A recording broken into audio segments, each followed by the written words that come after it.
Did you produce this music yourself? Hey, good afternoon, everyone. You're with Fresh Black.Coffee. We're having it's been a while since we've done this, so Dave and I are getting our sea legs back. Yeah. Our land legs, I guess. Oh, I sabotaged your board. That's what's wrong. Well, that's a part of it. Yeah, that's a part of it. So, but it's good to be back. I was in California. I guess I'll tell you, our son, our third child, retired from the U.S. Coast Guard.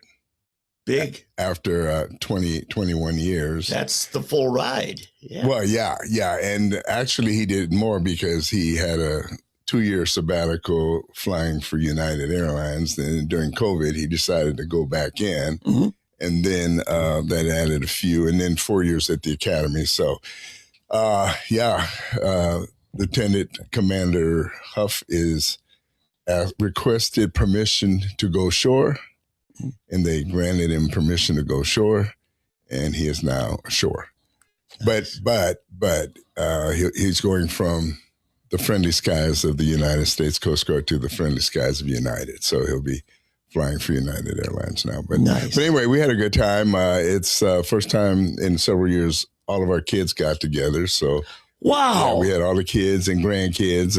In fact, I don't know if we talked about. I think we have. I have a newer one. He's 2 years old now. He's the one in town here. Right. He's the one here. And so we're walking through the airport, and we're in Denver, and they have those long conveyor belts is what the only thing I can. Moving sidewalk kind of. Yeah. To speed you. People mover. Thank you. Yeah. My dad loved those. You just stand on them. Yeah. Or you can walk slowly, instead of hustling to your. Anyway, so he's walking with his mom hand in hand, and then he sticks his hand out. He takes my hand to walk with him. So the three of us are walking there hand in hand, and our oldest son, he's in the back. I didn't even know this. He has a picture of us, and our grandson, he's the only one. The 2-year-old's the only one that figured and looked back at his dad. Oh, nice. So it's a picture of him looking back with the two of us walking this way. And so, but anyway, it was a good time. Good to see all of the kids and grandkids. We were just out there in Southern California for our oldest granddaughter's graduation. She just graduated and broke my heart by choosing Baylor over Texas Tech. So blasphemy. Yeah, blasphemy. So anyway, wait a minute. Oh, it didn't work. It didn't. Oh, you know why it didn't work? Huh. There you go. How dare you? There you go. So anyway, but no, she'll do well. She's like her mother, very, very smart. And in fact, she basically got a full ride. Cheaper for her to go there out of state than it is. Well, Baylor doesn't really do in-state or out of state because it's a private university, but anyway, but it's cheaper than California and even Texas Tech with a legacy scholarship. Wow. Yeah, they worked a deal out for her. So I can't complain. Well, it's not my money anyway. But Rich Baptists. My daughter, those rich Baptists. I guess if they want you, they'll make it. It's like when my daughter went to Pepperdine and they told us how much. Mm-hmm. Back then, this is what's so funny. Oh. Back then, it was $30,000 a year, which was huge. Wow, 30. Wow. Yeah.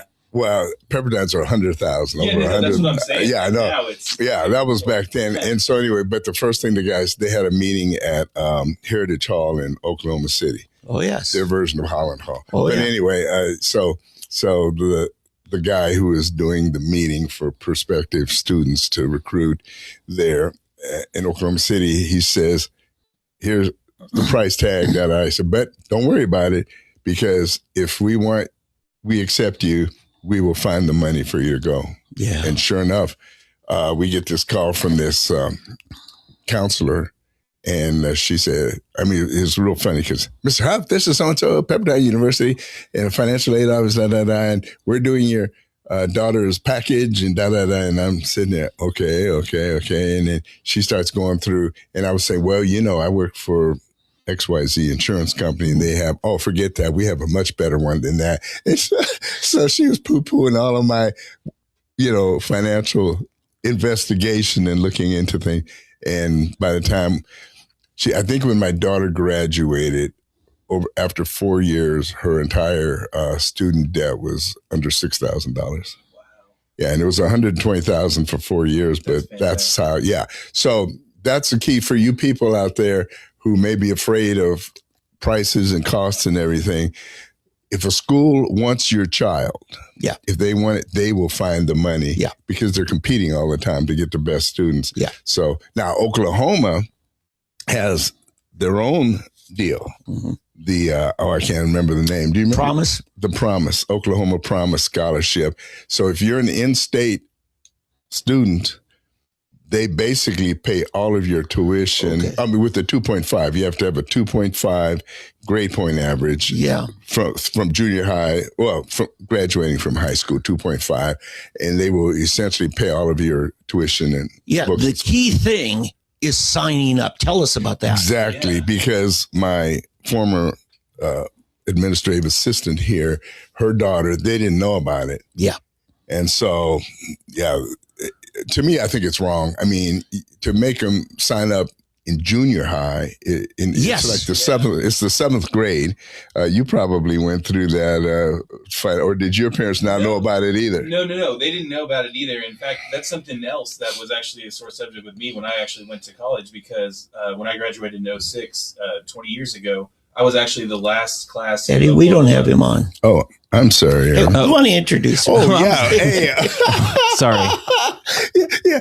This is just some guy wandering off the street. He's been sitting here trying to get in on this conversation. I've been trying to talk, but I guess nobody heard me. No, I am so sorry. You know what? It's kind of like real life, though. I mean, because that's exactly what's happening in all elections, all political. The people that want to be heard are actually not being heard at all. That is true. So that's the craziest thing. Right. So let me introduce you. Yes, sir. Aaron Bisogno.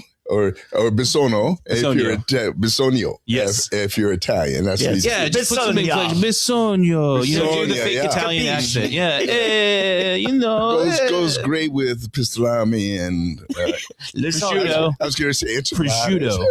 Prosciutto. There you go. Salami. Anyway, Aaron, continue to tell us your story.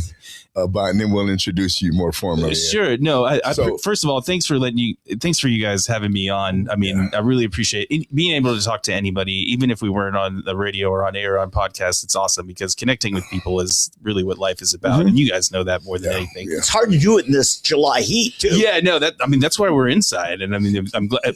I wonder what this podcast would be like if we were outside and like under a tent. Yes, 4 minutes. I know 4 minutes. Towels like over here.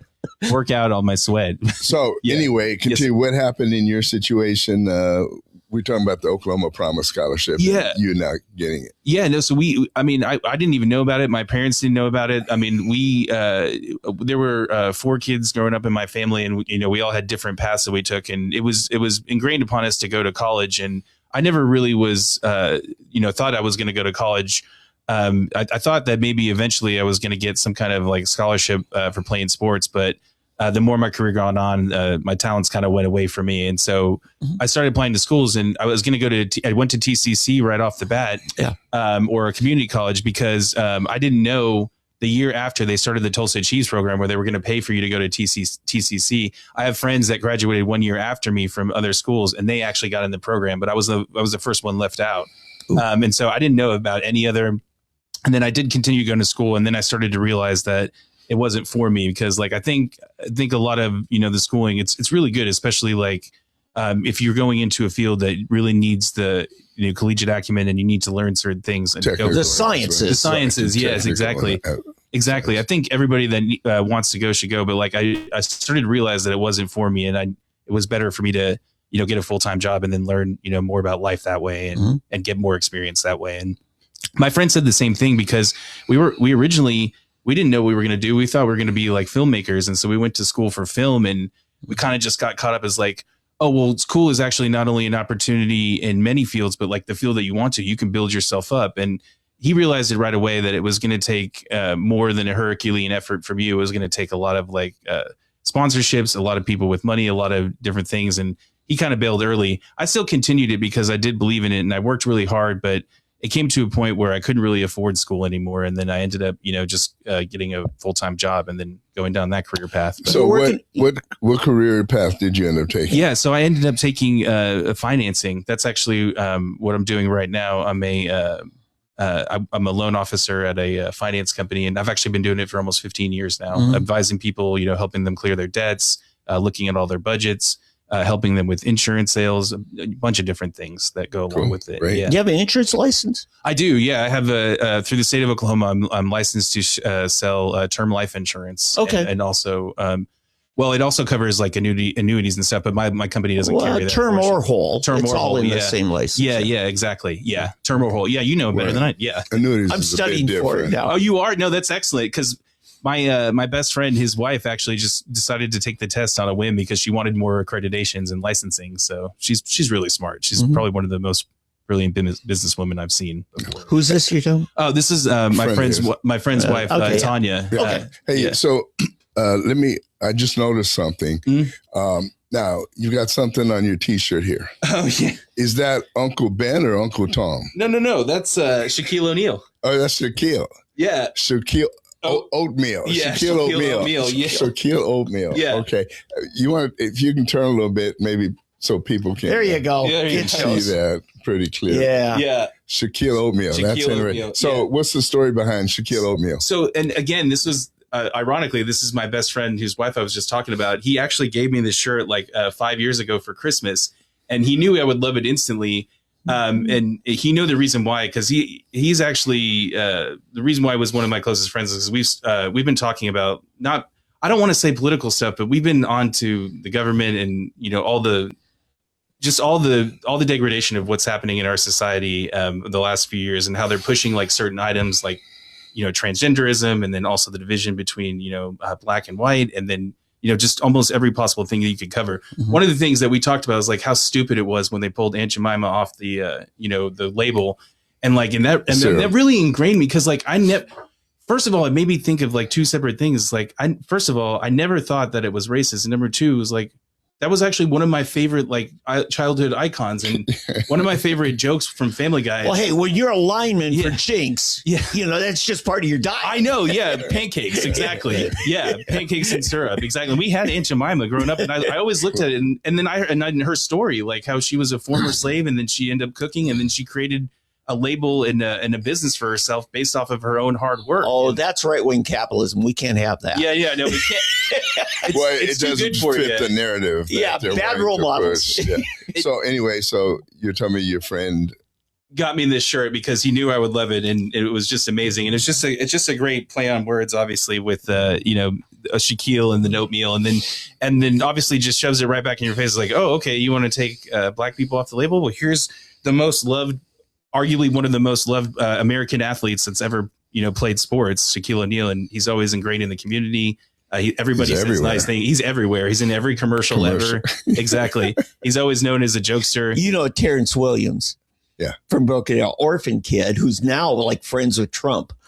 When they pulled the Aunt Jemima line, he started Cousin Terrence's. Yes, I've seen him. Yeah, Cousin T's. Yeah, he's been on a couple of national podcasts that I've seen. We got to get you a Cousin T. T-shirt. Yeah. I've seen it. Terrence, if you're out there, free advertising. Free advertising in the syrup. I mean, I would like to try the syrup because I've never tried it before. Well, cool. Yeah. So anyway, the reason Aaron is with us today is not to talk about Shaquille. I mean, I could Oatmeal. talk for hours about Shaquille O'Neal, and I've got another one. I didn't wear this other one. You'll love this one too.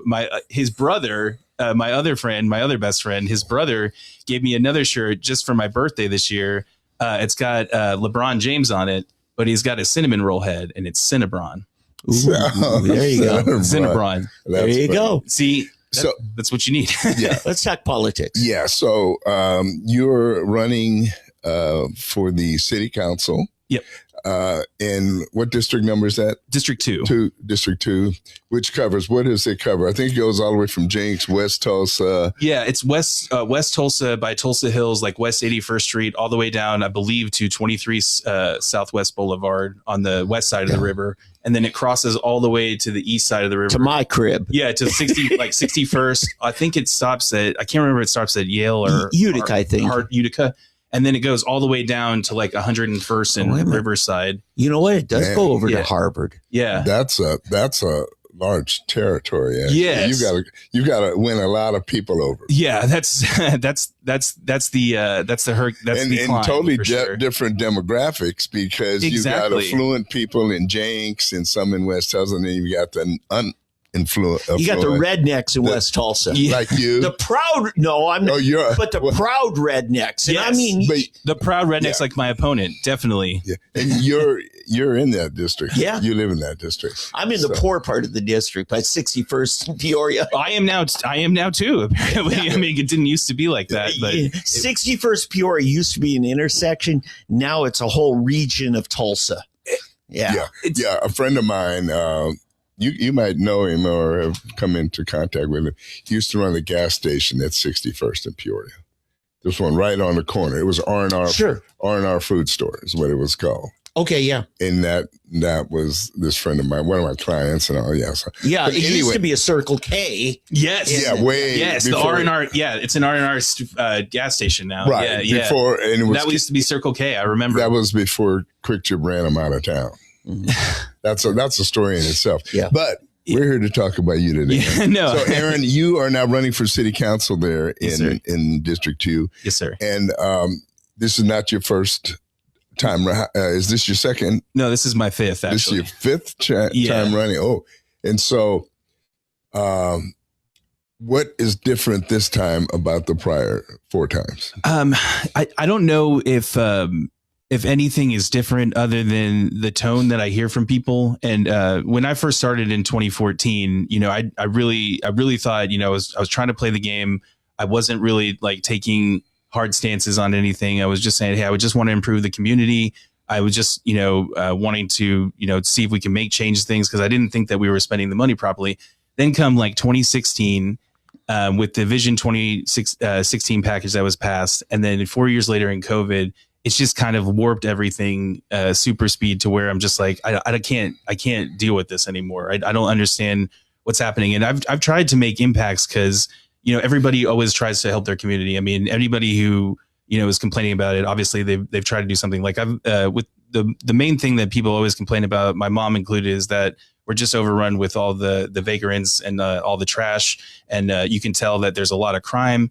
All the businesses have left. That shopping center that's right across from ORU, that's been there my entire life. There's always been lots of shops in there. I counted it one day. There's 33 storefronts that are closed. Yeah, it's funny. I drove through there just last week and was shocked. It's a ghost town. Empty. Yeah, it's literally a ghost town. And like I remember my dad had his blimpies on the tail end of that shopping center, like closer to ORU, where that Alibaba is, the Mediterranean food. I used to I like the gyros there. I used to buy them there. Yeah.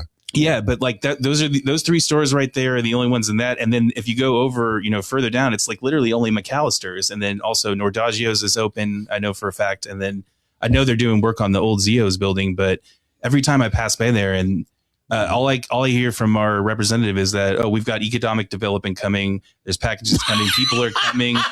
I mean, and even no specifics, there's just a pat answer. I know. And there's like a sign that says spring, now leasing spring of 2026. We're in the middle of the summer right now. Yeah. I don't see anybody leasing. And, and I hate to keep bringing up like other people, but they've mentioned to me, and my mom made a great point the other day too, is that nobody's going to want to move to this area anymore because they know it's bad. I mean, it's gone down. We literally have people living at our bus stations, like that are within a mile radius of our house. Well, and we're sandwiched between the 2 major thoroughfares, where our neighborhood is right in between 81st all the way to Riverside and between 71st and Riverside. Right. Those are the fastest growing neighborhood is Joe Creek. Yes, that's right. That's where our house is, right by Joe Creek. Joe Creek. Yeah. Yes. Oh yeah. There's always been people that have lived under there, because I remember when I was in high school, me and my brother used to take walks along the Riverside, and we would go under there, and there would be maybe just one, like, looks like somebody left their, towel, blanket and stuff here, but just one.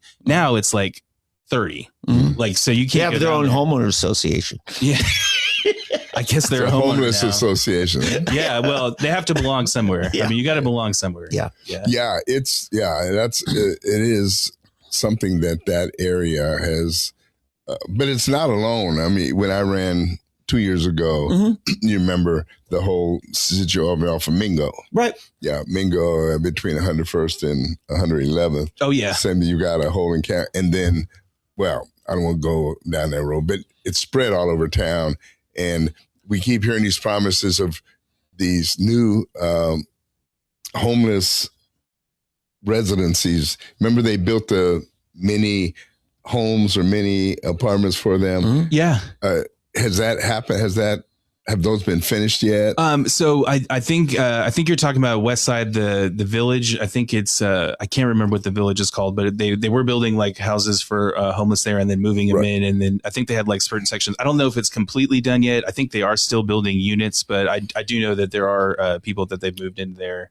I haven't had a chance to take a tour or go talk to them because I really would like to see, because that's one of the things that you'll never see. And obviously, I know everybody wants privacy and they want to keep everybody's information, and we're not asking to get into people's lives, but it is really weird how they can't tell you like, well, which homeless people are they helping, like where did they come from, what were they doing before, how did they become homeless, because that really is important. And it's not that you don't want to help anybody, but you would like to know, okay, did I just help somebody that stole like everybody's money and was addicted to meth and crack, and now we're just giving them a fresh start? I don't know that. I mean, I don't know what. If you even go on the Safe Move Tulsa, that's another thing that they're taking money for. There's so many different organizations that the government is working with to try and take money to use this as a process to help homeless people. But there's not really any real information. Just like you said, all they keep saying is just basic flat information. Oh, we're spending X amount of dollars. We hope to complete it by this time. We're way ahead of schedule. That's basically it. Thank you. Have a nice day. That's it. I think the money is, I think, being eaten up by the people starting these organizations, so-called nonprofit organizations. You would assume that somebody's profiting. You would assume that right away, and it's just so infuriating because they're never going to show you the tally, and they always reference like, oh well, Tulsa can't operate off of a deficit, and they can't operate of a profit. They have to always stay flat. And then, well, you can send everybody online to show your budget all day long, but that doesn't say anything because in those budget, it'll say like 800,000 infrastructure, but it won't tell you exactly like what the infrastructure is for. And then, which brings me to another thing. This is very important because when I was running, one of the things we made a point of, I don't know if you remember, Dave, but was the old State Farm building, which they're turning into this police fire communication center. It was a big communication, AKA a money pit. Well, essentially, yeah. But then what happened? They backed out of it because they said it's irredeemable. Condemned it that it's not suitable even for renovation. Isn't it asbestos? It was asbestos. There's all kinds of things mold that would need.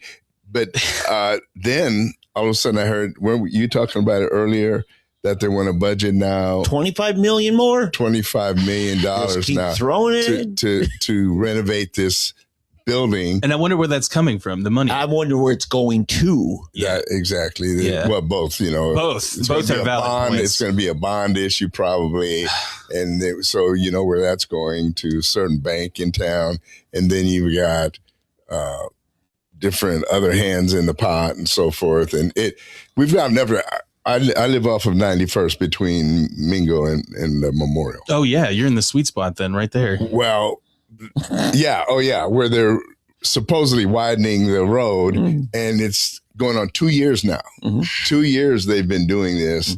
And it began right after the election. Of course, Lori Dector Wright lives in that area. They're neighbors. Are you really? That's crazy. But she can't. That must be fun. But she can't even bring them or get them. I mean, honestly, if I'm living there and I have to get out of our neighborhood every day to this mess, and I would drive 4 out of 5 days a week, there's no one doing anything, or you've got some guys, 4 or 5 Hispanic males out there shooting the breeze, drinking coffee, and I'm thinking, these are your tax dollars not at work. Well, and it just drives you nuts. It's inconvenience everyone in the area.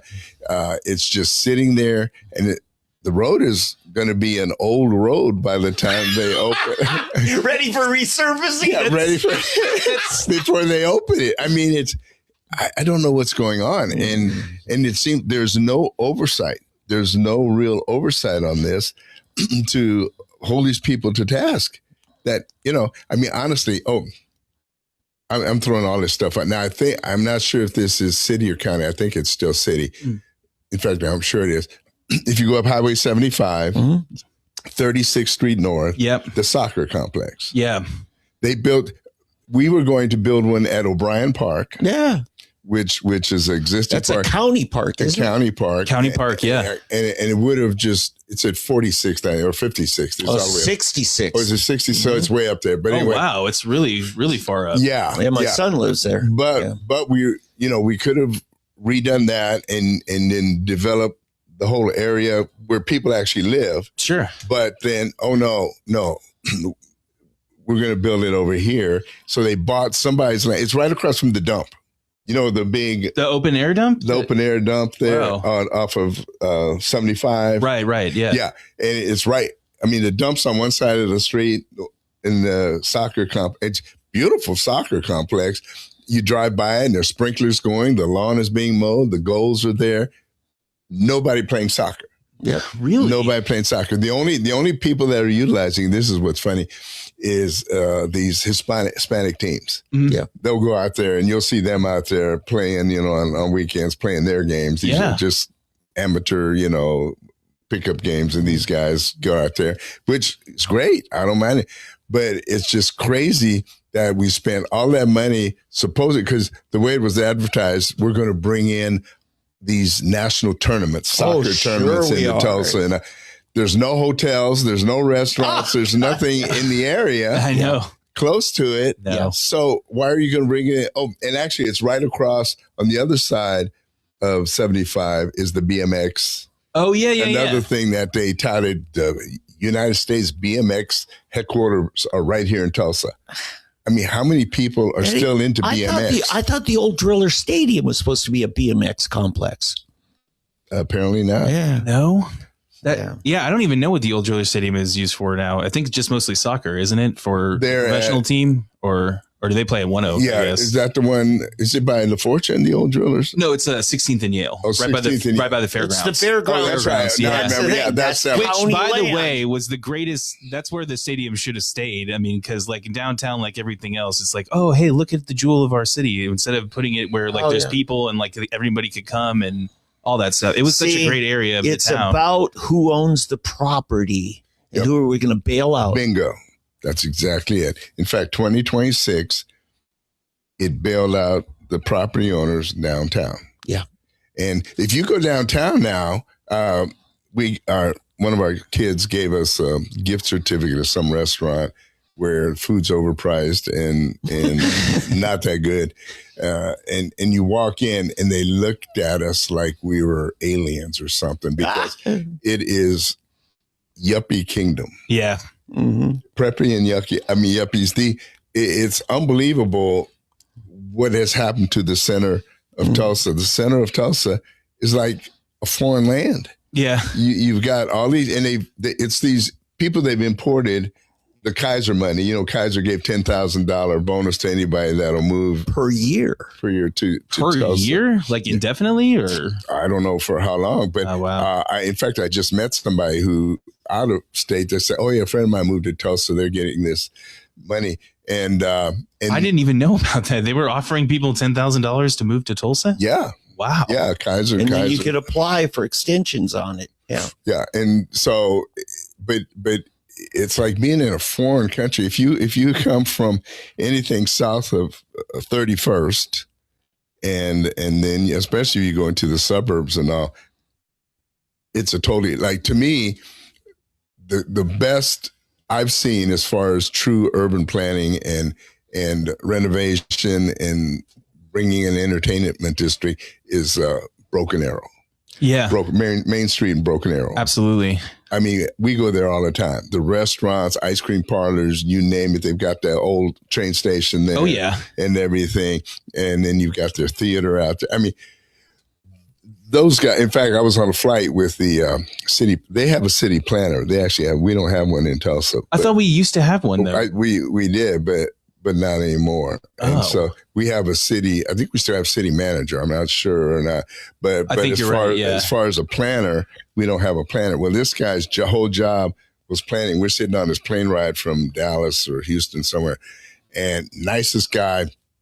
And he was just laughing about Tulsa and saying how we do things different. And he said, yeah. And this was before the whole Main Street renovation there, you know, when they were in the process of it all. And I was talking about how the 4-lane roads, all the roads are gone 4-lane, Yep. and they're still working on it. And the only negative thing, they still only have one high school. They've got to work on that. They need another high school. But anyway, the difference between Broken Arrow, even if you go to Bixby now, if you've seen Bixby downtown, what they're doing there, have you seen it? Mm-mm. It's a whole different. It's going to be very nice. They've invested Bixby. That's what I've noticed a lot of, because I obviously grew up in the Jenks school district, but like Broken Arrow and Bixby have definitely upped their game on every level. Well, they stole your coach. Yeah, I know. Montgomery. He was actually my favorite coach when I was in high school. Montgomery. Oh yeah, I'll tell you something that people don't talk about anymore. One of my favorite lines from him is like, he would always teach us like proper technique for pass blocking and run blocking. He's like, man, get your hands to the holsters, put them up. You got to get them up there. Sounds like guns up. Oh, here we go. hey, But he's a great yeah, no, I was so thrilled when I heard of all of his success. And I mean, I would say that I couldn't believe it, but I can believe it because I knew he was a good coach. But that's incredible that he was able to, like, I think they won 3 in a row, didn't they? Oh yeah. Well, Bixby, I think they've won the last 10 in a row, even before he got there. Yeah. Oh, well, yeah. They moved up to 6A. Yeah. They were 5A when you were playing. Yeah. By the way, that is the dumbest thing. I have to go on this quick tangent because like that's the dumbest thing that ever happened. When I was playing, there were 32 teams in 6A, and now it's 6A1, 6A2, and each only has 16. And now there's 2 titles at 6A. No. And you know what? They call it title. They call it one title, a state championship.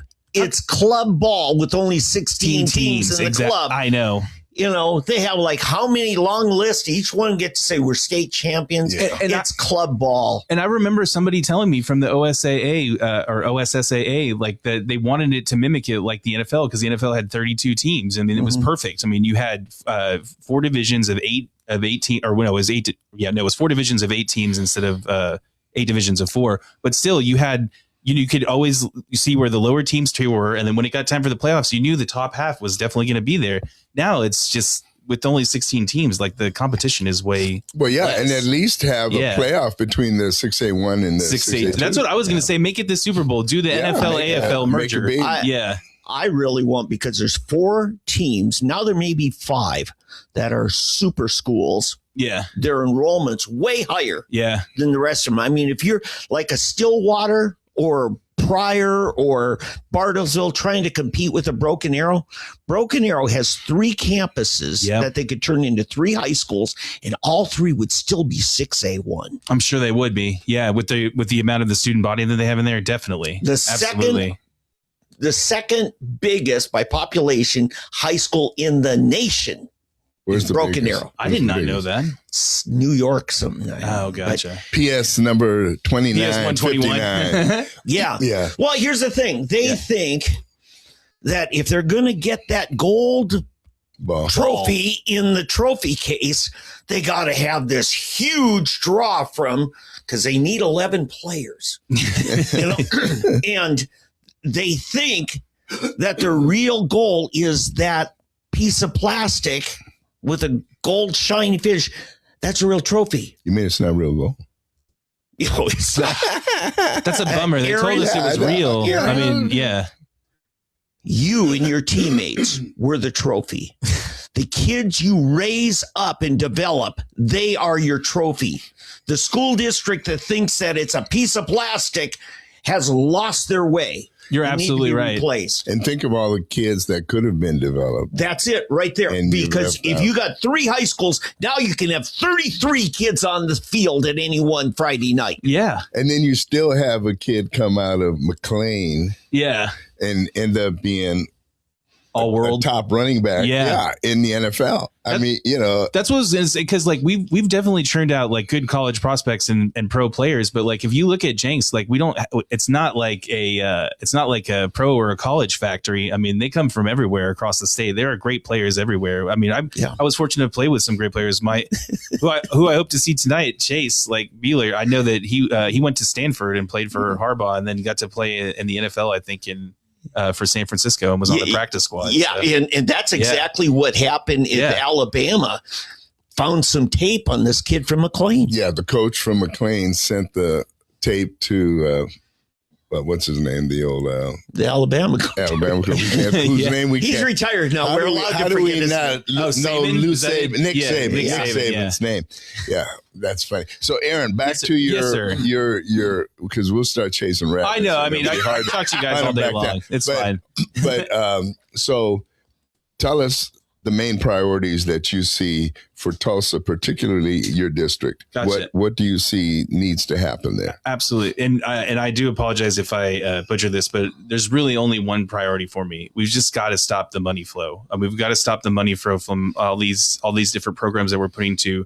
I think one of the main the main complaint is that nobody really understands where the money is going. Nobody understands like all these corporate interests. Nobody understands like why we're spending $70 million on the Gilcrease Museum to redo it. And then they hide it in like 2016 packages. And then they tell everybody that you voted for it. That's what you voted for. But I didn't vote for it. And then you brought up again they need $25 million for they're going to redo the building, or they have State Farm. Yeah, they're going to have to redo that. I mean, $25 million. Like, why do they need that? I mean, that doesn't seem like that's a function of government, especially. And then I know they were just cheering on how they're going to bulldoze those hotels that were dilapidated, 51st and Yale, or 61st, 51st area.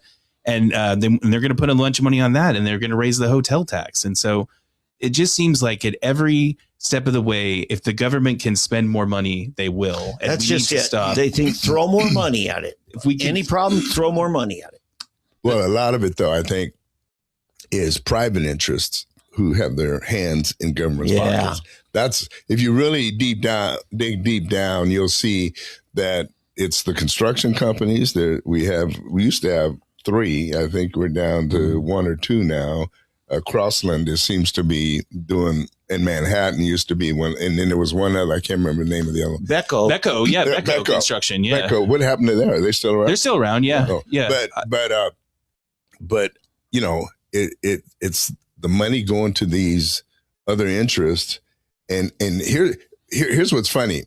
Back when I was on KFAQ, the radio with Pat Campbell, the Pat Campbell Show, and Pat was always pushing this, we want our state taxes going to in-state or local companies. Sure. The problem with that is, which we're seeing now, is that once you limit who's in the pie, who gets a piece of the pie, they don't work as hard for that piece of the pie. And whereas when you open it up to any company, not just in America, but internationally, for example, when I was in Uganda, I was told the roads were dirt roads, and any asphalt roads had big, giant potholes in them. I went back, wonderful roads, but they're made by Italians. The Roman road, the Italians still make the best highways and roads. Really? Yeah. Still to this day. Yeah, still to this day. That's crazy. That is their thing. They're highway and road builders. And I would say build good roads that are going to last. We keep it our weather because it's hot and cold. If we can put a man on the moon, if we can find all these cures to all these illnesses and do all this technology, surely somebody can figure out a formula of asphalt or road that's not going to blow up when it gets cold and then hot again, cold and hot again. You just did something incredibly amazing because, and that's what I hope I can bring it back around in a circle to it. But that's exactly what the problem is. They keep feeding you these lines and they keep repeating them. that was whenever I ran not the first time, but the second time, I remember I went to an ODOT meeting that Jeannie Q was leading, and then they were talking about it. And the guy said, well, because of Oklahoma, the weather factors in. And so we have to plan like extra months of periods of time into it because it could be hot one day and cold one day. But you just repeated that. And I hadn't heard anybody say that in years, but that's probably what they tell people. That is probably not the truth, because there are way more, especially in the contiguous U.S., there are way more locations that experience way harsher hot, heat, and cold snaps than we do, and their roads seem to be just fine. Have you ever noticed if you cross the Red River and you hit the Texas roads? Yeah. All of a sudden, quiet, and smooth. I know. I just visited my friend in Dallas just 2 months ago to hang out for the weekend, and like as soon as I cross over, all the highways are nice. They're that perfect gray color. They're not like the cheap black asphalt that they use in here for the micro. And it gets hot and cold. It gets hot and cold like our weather. Yeah, yet for some reason, our weather, the roads can't hold up to it. No. I want to talk about law enforcement, and you can remain silent if it helps you more politically. So I'm going to be a tack dog on this. I'm planning a neighborhood meeting to have you come speak to our neighborhood. We have a problem with cops no longer doing their job. And it's coming from management, coming from supervisors. We didn't defund the police. No. What we did was just tell them, just don't do your job. I have wrecked cars with no engines, cars not even on tires that are left in my neighborhood, and the cops come out and they won't even tag them for towing. No. On public streets. Right. And cars parked the wrong way, parked right up against a fire hydrant, and they just aren't doing anything. And I think it's coming from City Hall. And I'm beside myself what the heck to do, because I've got a guy running a mechanic shop in my neighborhood. And he admitted he was. Out of his garage. Yeah. And really, he built an illegal carport right up against the curb. Really? Yes. This is the kind of stuff going on. And nobody's doing anything. And what's happened is it's so demoralized neighborhoods that the whole neighborhood is falling apart. Oh, yeah. No, that's what happens. And here's the thing. In Phil Lakin's district, they enforce it. Oh, yeah. Because that part of town's deemed worth saving. My district, they do it. Yeah. We had a car park just at a cul-de-sac at the end, and would be there and had loud, it was like a Camaro or something that he built or something. Just would rev it up, but never drive it away. It was always there. Here's the thing. Well, let me just finish. Yeah. And so this person called. They came out, put the old chalk on the tire, came back next day to tow it away. Yep. And that person moved out. Yeah. Wow. So here's the thing. I think it started with G.T. Bynum, because he bought that leftist woke whole thing. And Monroe's continuing it. The poor neighborhoods need a break. Don't you see? A break from what? Yeah, that's right. From the man. Oh, right. The oppressive police. We're just deciding in the poor neighborhoods, it's okay to break ordinances. See, that's incredible, because and this is what I'm glad I could talk to you guys, because this is what I constantly been telling people. Just break down the fourth wall, like throw away the facade. The poor areas are the ones that actually need it the most, because they're affected the most by crime. They're the ones that are, hey, I don't have that much stuff, but somebody just came and stole all of my stuff. And there's no, I can't buy new stuff. In my neighborhood, now, you know, the Avondale apartments south of me. Yeah. They have. That's right by my neighborhood. Right. Yeah. Yeah. That's why I said. Yeah. So they have this little area under a gazebo where everybody's mailbox is a little compartment, put a key in it. They've been broken into every few weeks for the last 3 years. Wow. And nobody's doing anything about it. Police, now it started spreading. And now my neighborhood, which has those same collective boxes, was getting broken into. I literally have video of the one across the street from me, the people doing it. It's got their car, everything. I don't have the license plate number, and police wouldn't even take a police report. Really? They said, no, that's post office. They enforce that. Now, get this. I said, I'm filling it out anyway. File it wherever you file. But for me, I'm doing it. So they took my report. 6 months later, I get a call from a police detective. Yeah, about 6 months later. He says, you filed this some time ago. I understand the notes here say that you have video. I said, yeah. Well, could you send that to us? I said, why now? He said, well, a credit card was mailed and then stolen and then used. And I said, oh, really? So now when the banks are the victims, all of a sudden you're interested. But if it's, me or my stuff or, anything, that's okay. You won't even take a report. But as soon as the bank suffers a loss, you see what happened here? Yeah, and absolutely. And I was furious with them. And this is our Tulsa Police Department. And they're not protecting the little guy. They're protecting the big guy. That's it right there. The rich neighborhoods get enforcement. The poor neighborhoods, well, we got to ease out. Those people have a hard life. Yeah. And this is the crap. And now my neighborhood cul-de-sac is a junkyard. Yeah. I've got a car that's been sitting there for like 3 years and the police still wouldn't do it. The car's been sitting there without an engine. Without an engine. Yeah. Wait, and you said it's on a public street, right? It's not in the neighborhood. It's like in the, wow. Yeah, the city came by and painted parking spaces there, but still But you're on the street. The car? Wait a minute. They painted parking spaces in the cul-de-sac. In the cul-de-sac of private residences. The cul-de-sac's public street. Yeah. Well, that's what I'm saying. But everybody around there, all the houses are owned by individuals. Yeah. And they painted parking spaces on the street. The city, Susan Savage is up for re-election. She did something. That's ridiculous. I mean, because you're basically saying this is public parking. When you put a parking space. It's just like curbside parking. Yeah. But we designed the people who built the neighborhood designed it so there would be some guest parking there.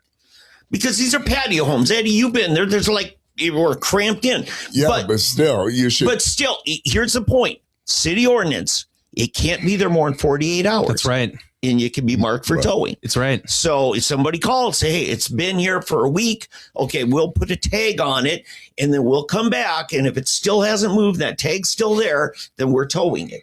My kids' cars, have been towed that way. Well, we're living there. So, this is the crap. And I'm saying the city of Tulsa has decided that they're going to defund the police enforcement in the poor parts of town. That's a problem. Yeah. And it doesn't just end there. Remember when Tim Harris arrested a young couple? It was up in North Tulsa, working class family. One Saturday morning, their kids woke up. It was like June. And they walked a block and a half down to a park and somebody saw kids unattended. Called the police. Police took the kids away from the parents and they charged them with child neglect. And Tim Harris enforced it. He said, that's a dangerous neighborhood. And that's why he did.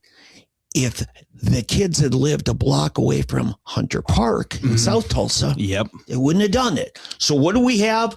We got two sets of laws. The poor part of town have these extra enforcements on parenting, but the rich folk in the nice part of town, it's okay for their kids to go to the park. I used to spend my whole day down to the park. Yeah. As a kid. Yeah. And this is the disparaging part of it. But now Tim Harris went overboard on enforcement. What I'm saying is the cops are just doing the opposite. And I think it happened with the whole Black Lives Matter thing, the defund the police thing. I think it's just GT and I guess it's his benefactor. Well, and his white guilt. I think it's a combination of like everything. I mean, they're all working together. As you guys know, like all the city councilors are like best friends. I don't think there's one city councilor that doesn't have a friend relationship with another city councilor. Yeah, it's all groupthink now. All groups of it. And so it's a groupthink thing. And then and politically, I mean, no matter what they say, like to us as the public, or what they write down, or what they put on the computer, or what they put on a video, they all have like the same opinion of how things should go. They want to use the money, and they want to use the law enforcement as their cudgel to like beat back anybody who doesn't agree with them. And I think that's exactly what you're saying, because they want to say that they're helping the poor people or the poor sections of the area, but they have to, you know, like you mentioned earlier, they have to get in line with their backers. Like if they're getting money from somebody, the corporate interests and the corporate ties are so deep with each other that there's really no difference between the government and corporation. Well, and there you have it. You've got George Kaiser's money, and this is all George Kaiser. Yeah, he's had because again, Kathy Taylor who worked for George Kaiser, right? It was on the board at Bank of Oklahoma when she ran for mayor, and she's been the real mayor during all of GT's term, and now with Monroe's term. Monroe started in government working for Kathy Taylor. Is she still on the board? You know, she controls it whether she's got a title or not. Not right, because she's so deep. That's my sense of things. Well, because she's got money too, yeah. So it's that's who I really think we're up against. That's really what I think it is. Yeah, that's true. And here's the problem we have between the Republicans in Tulsa and in many major cities. The wealthy in your cities are wealthy off the backs of the poor. Yeah. Whereas you're not supposed to say this. Well, I'm sorry. I'm saying say it loud. Yeah. No, but anyway, and then the Republicans are usually those that have earned it on their own, working more broadly. The mom and pops. Yeah. Well, not just that, but I mean, like in the oil industry, they'll go out, you know, and dig oil or find oil. They'll take the hard jobs. They'll take the rough jobs. Right. And work themselves up into the 20-hour days. Exactly. Right. And so you've got, but, you know, say George. Okay. George started in the oil business. Kaiser started in the oil business.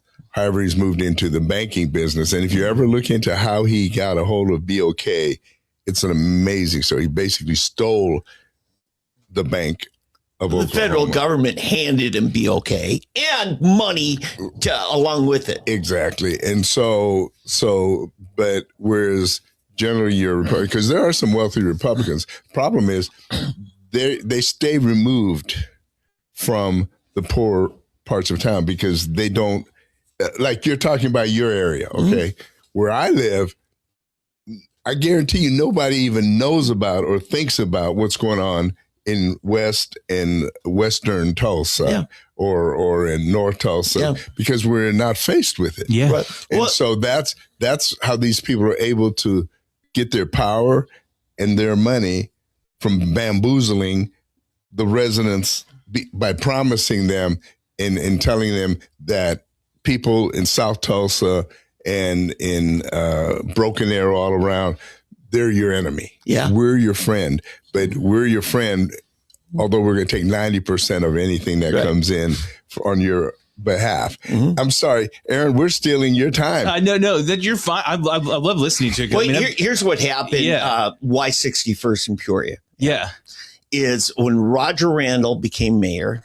That was right when we switched over to the city council instead of the city manager. That was late 80s, early 90s, right? Early 90s. Right. And then his chief of staff was Susan Savage. Susan Savage. So they were hell-bent they're going to clean up Morningstar Comanche Park. 2 projects, apartment complex, North Tulsa.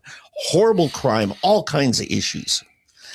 And boy, were they proud of themselves for what they accomplished. All they did was they would evict people and send them down to Fairmont Terrace, 61st in Peoria. Wow. Yeah. And But it was success. Yep. We cleaned up North Tulsa. And Fairmont Terrace is still there. Well, even Wonder how many name changes. what are the apartments at 81st and Lewis that run behind Victory? Yeah, that's right by my house. So that's the so those are two apartment complexes. There's Foxfire, which is right behind, and then on the end of Foxfire, closer to 71st, it's Pheasant Run, where my dad used to live for a long time. Well, and we had main friends. The lakes. We had friends in the late 70s, early 80s. Yeah. That went to ORU, and they those were used to be ORU resident housing. Really? Over there. Oh, wait, Apartments? you're talking at Riverside in 81st. Yeah, Riverside. Oh, yeah, that was grad housing. Yeah, that was the Riverside. Yeah, those are newer apartments, like in the Case last 20 took years. over them. Yeah, Case. Yeah. Right. And everything was nice and cool. And then all of a sudden, I don't know, I guess the students didn't want to live there anymore. A lot of them moved out and have other places. And that place is also contributing a lot to what's going on, the dilapidation or deterioration of the area. Are you talking about further south, like closer to the casino? Because I think that's that's Riverbend. My dad also lived in those apartments too. Those have been there forever, and they actually rescaled it. They did the gentrification thing and did like a whole new thing. But I have noticed that I don't think a lot of people like actually live there, or if they do, it's definitely low income housing for sure. Yeah. So it's just a part of the city that is being ignored, and because I believe one of the big factors too is not necessarily the suburbs or anything. It's this whole urban renewal, the center of town. Urban renewal, yeah. When we decided on 2025, the original 2025, that we're going to reinvest in the center of Tulsa. Downtown was deader than a doornail. That's what I've heard from people, because I was a kid when that happened, and we didn't really go downtown much for almost anything because there was other nothing. And the property owners down there decided they wanted their money back. They needed their money. It's the property owners. It's the property owners down there that did it. Okay. And that's when the revitalization happened, and so all the focus, all the money has been going into downtown. Now, there's some nice places. They're into that, what they call it, multi-use. There's a the they repurposed, the old YMCA was the Wylofts, and I don't think they're there anymore. I think they redid the building again. They probably did, because my daughter came from California, and we decided, our son, who's a chef in that world, and he took us down there to this place, brand new restaurant, and the bottom floor is restaurant, ice cream shops, different shops. The second floor is offices, and then you got apartments. It's this whole multi-use thing. Multi-use office building, yeah. Right. And so you got New York City buildings are that way. Yeah. And that's what they're trying to go towards. That's they want to turn Tulsa into that type of modern city, planning or whatever. And it's changing everything. Do you remember the movie Whitney Houston was in called The Preacher's Wife? Yeah. Oh, yeah. The plot of that had to do with a property developer wanting to come in, put a whole bunch of things in, and the church is right in the middle of what it wants to do. Yep. But it was going to change a working class neighborhood, minority neighborhood, into something more posh and everything. And the preacher says, but where are these people going to go? That was Denzel, wasn't it? Denzel played the angel. Oh, that's right. It was Gregory Hines was the preacher, I think. No, he was a property developer. He was the property developer? It might have been Bobby Brown, I think, actually played the preacher in that. Oh, really? I'm pretty sure. Maybe that's where they met. Anyway, right. Okay. But here's the point of that. It's so important to municipal planning here. The YMCA, I remember way back in the 80s, it was one step up from homelessness. You essentially had a little dorm room, and it filled a niche for people down and out, just getting back on their feet, maybe working just a minimum wage job and that. But the YMCA was providing housing. We don't have those kinds of things. We shut down the YMCA because it was a blight on our posh project of revitalization. You have to have a place for those people to live, or they're going to live in Joe Creek subdivision. Yeah. You know, this is it. You have to have that thing. Now, I don't believe it's just a matter of housing or throwing money. They're there largely because of a mental health issue, which then translates many times to a substance abuse thing because they're trying to self-medicate their mental health. And unless you go to the core of it, you're wasting your money throwing money just at housing. Amen. You know? Yeah. That's really where it's at. That you bring up some Oh, here's another big thing. Yes, sir. And this, Kevin Stitt, I hope you're listening here. Because he's a big fan of the show. The Department of Mental Health and Substance Abuse Services was so poorly run for so long. And I mean, I've been at war with them. Steve Coonsweiler's been at war with them. And what happened? Finally, they had to clean house. And you know what the governor did and his team? All of the contractors and people that they are giving grants to, they just shut it all off. And I just got done talking. I was on the board of NAMI, National Alliance of Mental Illness. Yeah. They gave us a $30,000 a year grant that just paid for a part-time office manager for us so that our volunteer work, like training cops, you know, helping families stay together and care for each other, that's all gone. And we had Bob Sullivan was in a couple months ago. Remember, Bob? He was on the board as a volunteer of the Clubhouse, which is a place for people with mental health issues, just as a day center for them. All their funding dried up. Department of Mental Health was giving them a grant because they were doing a better job in the private sector as volunteers than what the state could do. But they just cut it all off. Yeah. And now we totally defunded and run out all of these nonprofits that were actually doing something. And we in Tulsa and then Oklahoma City, this is why the problem's even worse. We don't have those private sector charities that were getting some help because they could prove to the state they're doing a better job than the state could.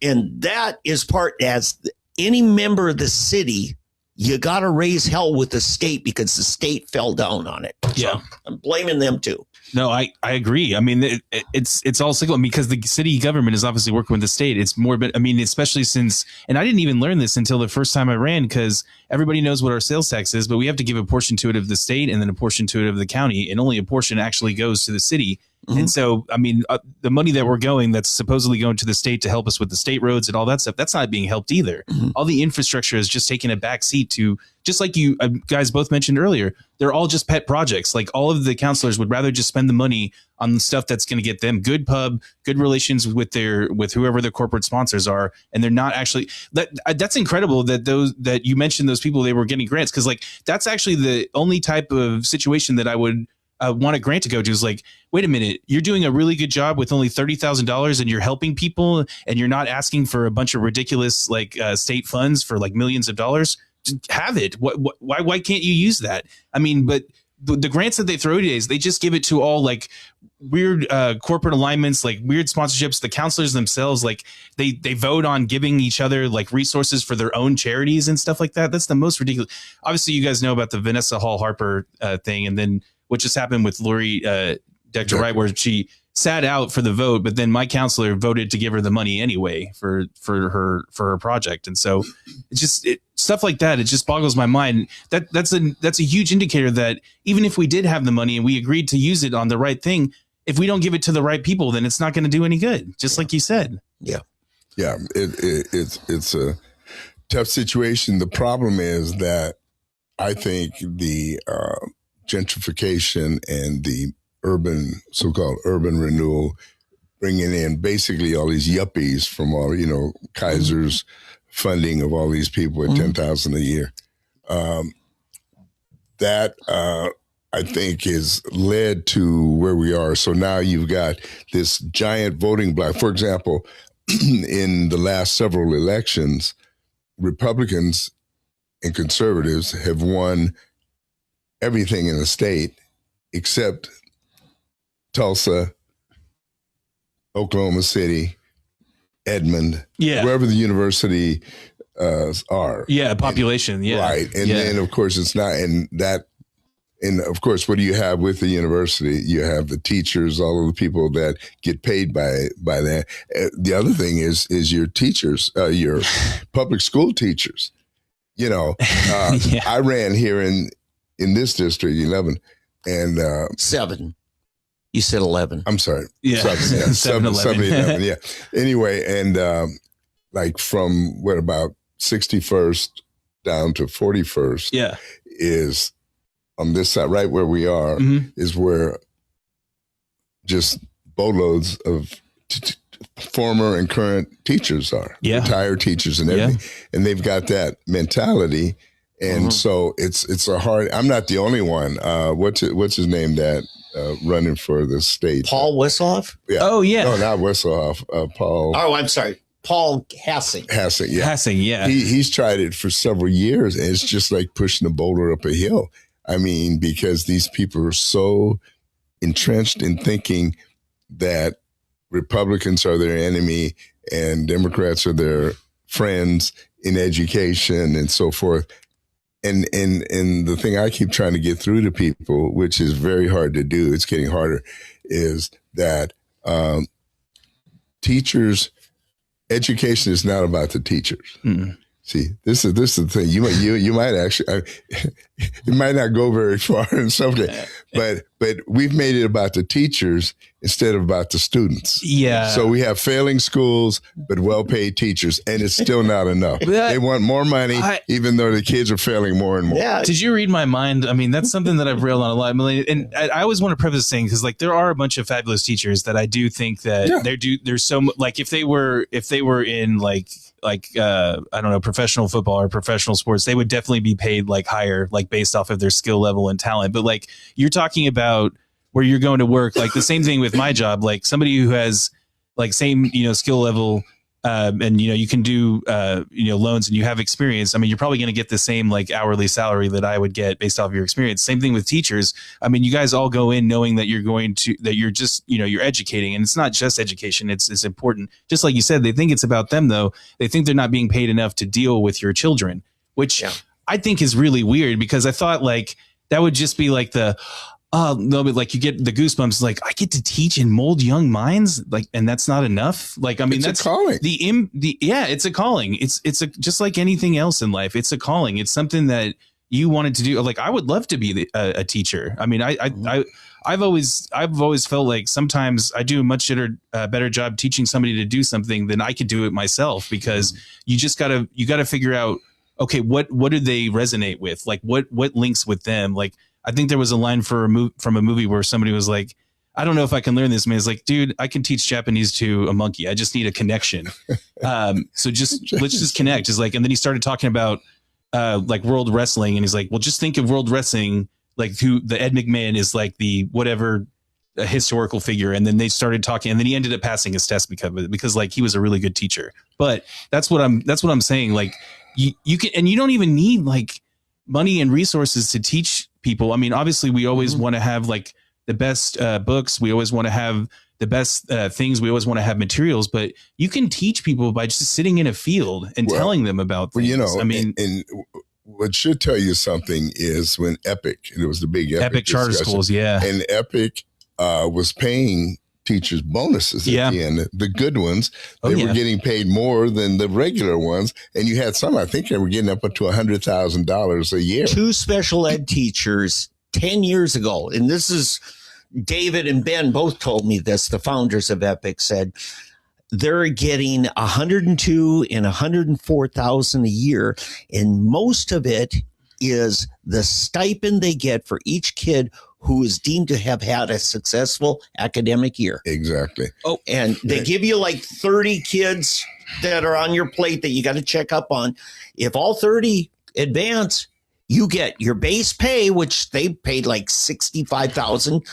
Or no, I forget what it was. It was like, it was higher than public schools. And then if all 30 gone, that's 30,000 more stipend on top of that. That's gross. Right. That's really ridiculous. But it's the way it should be. You pay the people that are doing the job. You don't have people.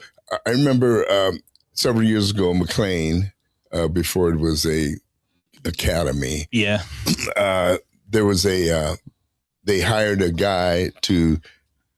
Thompson was the superintendent, black superintendent we had for a while. Anyway, and he hired this guy who used to work for PSO. Yep. Oh yeah. And he had retired from PSO, and they convinced him to become the principal. They couldn't call him the principal because he didn't have an education degree, so they called him the CEO. Yeah, He was the CEO of McLean High School.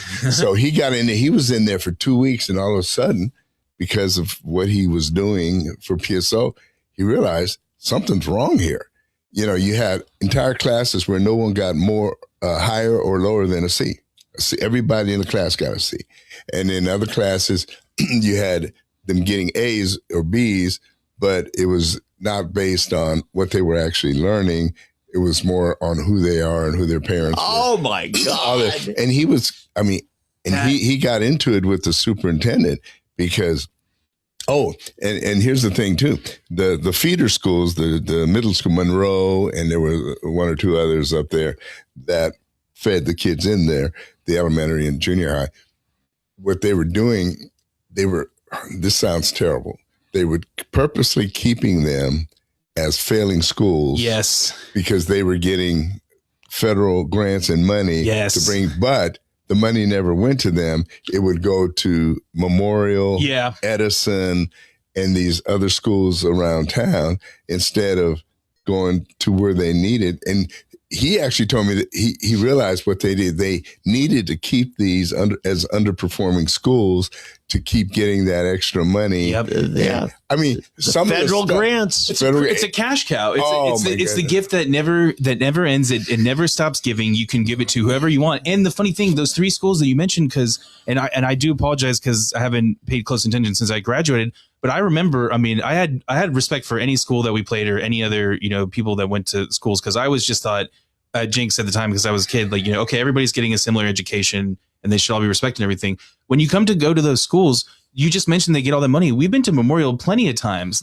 They don't use it on their school. They're using it on other things. And same thing with Edison. That's close to our district. Well, Memorial exists to be a farm club for the Booker T football team. See, that's hilarious. And that's hilarious in itself too, because like we played Memorial. I'll never forget my sophomore year, the year we won the title. I remember we went there and it was a rainstorm. It was a freak rainstorm. Their locker room flooded, the visiting locker room. We were walking around in 1 foot of water in our cleats, like before the game even started, an hour before. Yeah. And I was like, oh gosh, I didn't realize that it was like this, because that, and not to say that like Jinx is the greatest ever, but like we never had stuff like that happen. I'll put it this way. For sure. If the government pays you to fix a problem, I'm being facetious here. Yeah. By By all means, do not fix it or they'll defund you.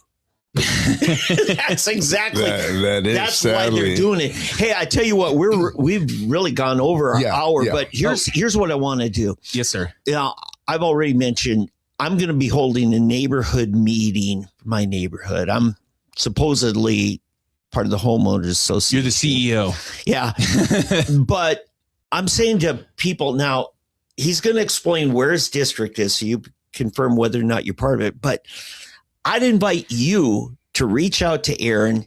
I'm talking to the people listening, and put together maybe a Friday night or Sunday night, neighborhood meeting just down at the intersection of that, and let Aaron come listen to what the biggest needs are in your neighborhood, because he needs that to properly represent. He's going to school and you're his teacher. Okay. And that's what I'd like to see happen. Absolutely. Now, how do people reach out to you? Yeah, they can. The best way to reach me is on Facebook. I'm on it every day. It's automatic. I locked my login, so it just automatically is logged in no matter what. So it'll always be active, and I'll always get a notification when somebody gets. How did I reach you? You reached me through Facebook. I clicked friend request, you responded, and then I hit messenger and make a phone call. Yeah, absolutely. And yeah. I called you back, I think, within an hour or so. I hope. And then I got your cell phone. Yes, yes. Why don't you tell them what that is? Yes. In the spelling and all. How to get you on Facebook. So Facebook, Aaron, AARON, the middle initial L, as in Lewis, and then Bisogno, B as in boy, ISOGNO. And like I said, you can always get me there. And then if you guys want to reach me by cell phone, it's 918-606-4925. If that's a lot easier than just going online, because I know not everybody likes to use social media. I'm on it to connect with people, to talk to them, because that's the real way it was actually intended, not shoveling propaganda down your throat every day. I saw what drew me to you is I saw what you posted about the plaza. It's 81st and Lewis. Oh yeah. By the way, did you see what happened? Did you see the end result of that? What? Oh, Friday. I can't remember. It was Friday. No, it was Thursday afternoon. Anthony Archie, my opponent, obviously, posted a video, literally the same exact spot where I took my video 5 days earlier on a Saturday, because I was just wandering around doing errands, and I was just showing. It's like, you know what? I better just show people what's going on here. And he's like, I don't want to say the whole thing, but like all he did was just say, big things are coming. I know a lot of people have been complaining about the overgrowth at the Crown Plaza hotels. Like, have been complaining. It's been like that for months. And he produces a video then, and he starts saying, like, I've talked to people, high up people. I can't really give you any of the details, but it's coming. In the next few days, it's coming. I lost it. I immediately just posted 3 comments in a row. I was like, dude, you totally lied. You're not doing anything. You didn't say anything in this video. And then he has, like, I don't know if I would imagine these are real people. I'm sure it's people that he was in contact with, but you can tell they're kind of like sock puppet. They're not really active on Facebook, but they're always good for a comment. Always like, hey, great job doing things. And they never respond to you. So I almost think that they are kind of sock puppet accounts. And if you are a real person, I do apologize if you really do like. I'm kind of bummed that there's only 2 of you in this race. Yeah. I'll tell you why. Yeah. Because it will be decided. The election is August 25th. Tuesday, 25th. See, yes, sir. Eddie, 2 years ago, made it into a runoff, and then it was in November. Yeah, there's election.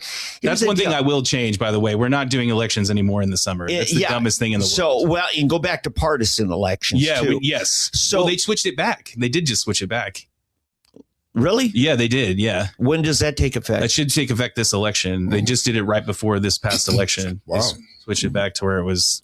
Well, that should help you. Yeah. That'd be huge. Because the true Republicans, I think, know what's going on. Okay, let's follow up on that. But here's the thing. If it wasn't in August, I'd be reaching out to the ORU College Republicans, which have done some amazing things. And we'd get you in front of the college Republicans, and we'd get, because they have their issues about safety at 81st and Lewis. Oh, I know. Because it's a real issue. I was just there. And, you know, neighborhood development, commercial development, those kids need shops within walking distance. You know, so those are ways we can do things, but they've stacked it against you. Yeah. You know, so anyway, so August 25th. Yes, sir. And tell us this district. It's basically West Tulsa general. Right. But it's creeping more and more into Southwest Tulsa. Yeah. So basically it's all along Riverside all the way to 101st. And then it just kind of like bottlenecks up right before St. Bernard's Church, like just shy of Harvard. And it goes there. But then it goes even wider, like closer to 80. I'm sorry. It goes up to Harvard at like 81st, all the way to 61st, basically. Yeah. And then it cuts off right at the 61st in Peoria. Like, line. I think that's, if you go south of 61st Street, that's the cutting line, I think, for the District 2. And it goes straight across the river. And then everything from West 81st Street, Tulsa Hills, all the way to Southwest Boulevard. Yeah, and I have to apologize. West Tulsa, we haven't talked too much about your issues, and I know you have real issues over there, but they're the same as across the street. Right. Yeah. But I've just seen the east side of the river become the stepchild for the last 20 years in District 2. Sure. And it's time we change that. Absolutely. All right, Aaron. Thanks for coming in. No, hey, thanks for having me. You guys have been excellent. I love talking to people. I mean, as you can see, I just love to talk. So it's great. I appreciate it. All right, going to break. All right, bless you, man. Take care, and let me see if I can figure out what he has done. All right. Hey, we'll be right back. And this young man has good ideas. I think whatever you can do to help and support him, especially if you live in that district, I would suggest you do it. And Dave, want to lock the door? Sure. Just in case. Yeah. Let me make sure camera good. Any burglars were to try to come in and interrupt our time together. Hey, yeah. I'm gonna start any new music. We'll just get right back into it. All right. Oh, man. Hey, so everybody, again, I think I told you all this, that I was in California at my son's retirement. It's interesting, Northern California versus Southern California. Once you get out of the Los Angeles area, it's beautiful as can be. I mean, it is a beautiful state, and we see why so many people are moving there. But the politics are just horrendous, and the prices, gas, food, you name it, it's just crazy. It's crazy, and I don't understand why people continue to put up with this stuff. For example, the mayoral race in Los Angeles is a perfect example. You had a young man, a former television actor, who had a great campaign, great ads and everything, running against the existing mayor of LA. And he clearly came in second place. There was going to be a runoff. There was a runoff between him and her. Mm-hmm. And of course, what they did, then I don't know, they may still be counting ballots. Mm-hmm. I know it was several weeks after the election, they're still counting ballots. All of a sudden, more and more ballots came in for the third place person. Oh, yeah. And that person then forced it into a runoff when they knew that this person did not have a chance against the mayor. Right. And it's just sickening. It's just sickening what they get away with out there. Joe Rogan was just talking, had J.D. Vance in studio, and they talked about this. And Rogan, a former resident of L.A., he was like, this is so corrupt. And they aren't even hiding it. No, that's what's so crazy. He says, here's the other thing. They decided they needed yet another tax increase. So that was on the ballot, and it had been soundly defeated until it passed. With all these late votes. Yes. These mail-in votes, right. And he just says, there's no way the people, I don't care, leftist, Democrat, the people did not pass that tax increase. So why do they continue to put up with it? That's my question. Where is the tipping point? When do they essentially say enough is enough? Or what's the old saying from that movie, Broadcast News, was it? Network? Network, yeah. I'm mad as hell and I'm not going to take it anymore. I have to say, let me, just as an analogy, why isn't there an uprising in Iran by the people against the mullahs? Well, it's because you'll be killed. They're executing people. Trump said the other night they killed like 50-some thousand dissidents. Yeah, they did. That was your revolutionary army that is now dead. Okay? Now, this was an analogy. Let's go to California. Okay. Wait. Why isn't there an uprising? Because they all moved to Oklahoma and Texas and other states. That's why. Yeah, that is true. A lot of people, just so many people fled, people that could have made a difference. I want to go back to the Iranian thing, but the main problem there is that the Revolutionary Guard is armed, mm-hmm. and they have, and let this be a lesson to you people that are against the Second Amendment rights of the right to bear arms. This is how they do it. Only their military and their police, which is run by the government in power, the Ayatollahs, the mullahs and Ayatollahs, and nobody else has guns, so they can't do anything. They can't fight against them. See, this is the problem with using analogies, because you and I both take the bait and think we changed the subject to what the analogy was about. I was just using Iran as an analogy for California when the people who would have rebelled aren't there anymore. Right. It's a little different situation. Yeah. Yeah, they're not in Iran, they're dead. In California, they're in Texas. Yeah. And that's alive. The thing. And I remember 2013, we were at a watch party for mayors. Right? It was Bill Christensen running, and Chris Medlock, when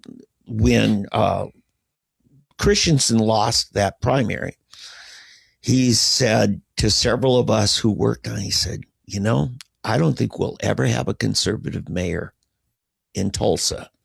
And he said, because all of the conservatives have moved to the suburbs. That's a good point. Yeah. But also on top of that, I was at a Tulsa, the executive committee of the party, the Tulsa County Republican Party. Yep. And we had a gentleman, I wish I knew who that guy was, and I cannot remember. In any event, he came to one of our meetings and he got up and implored everyone to vociferously go after and against the nonpartisan elections. Yeah.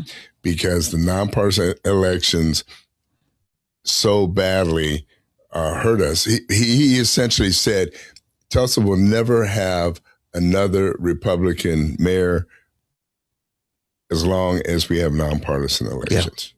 Yeah. And he was right. I mean, he's right, because no one really knows now, apparently it's not illegal for them to put Republican on their literature or their posters, as we found out.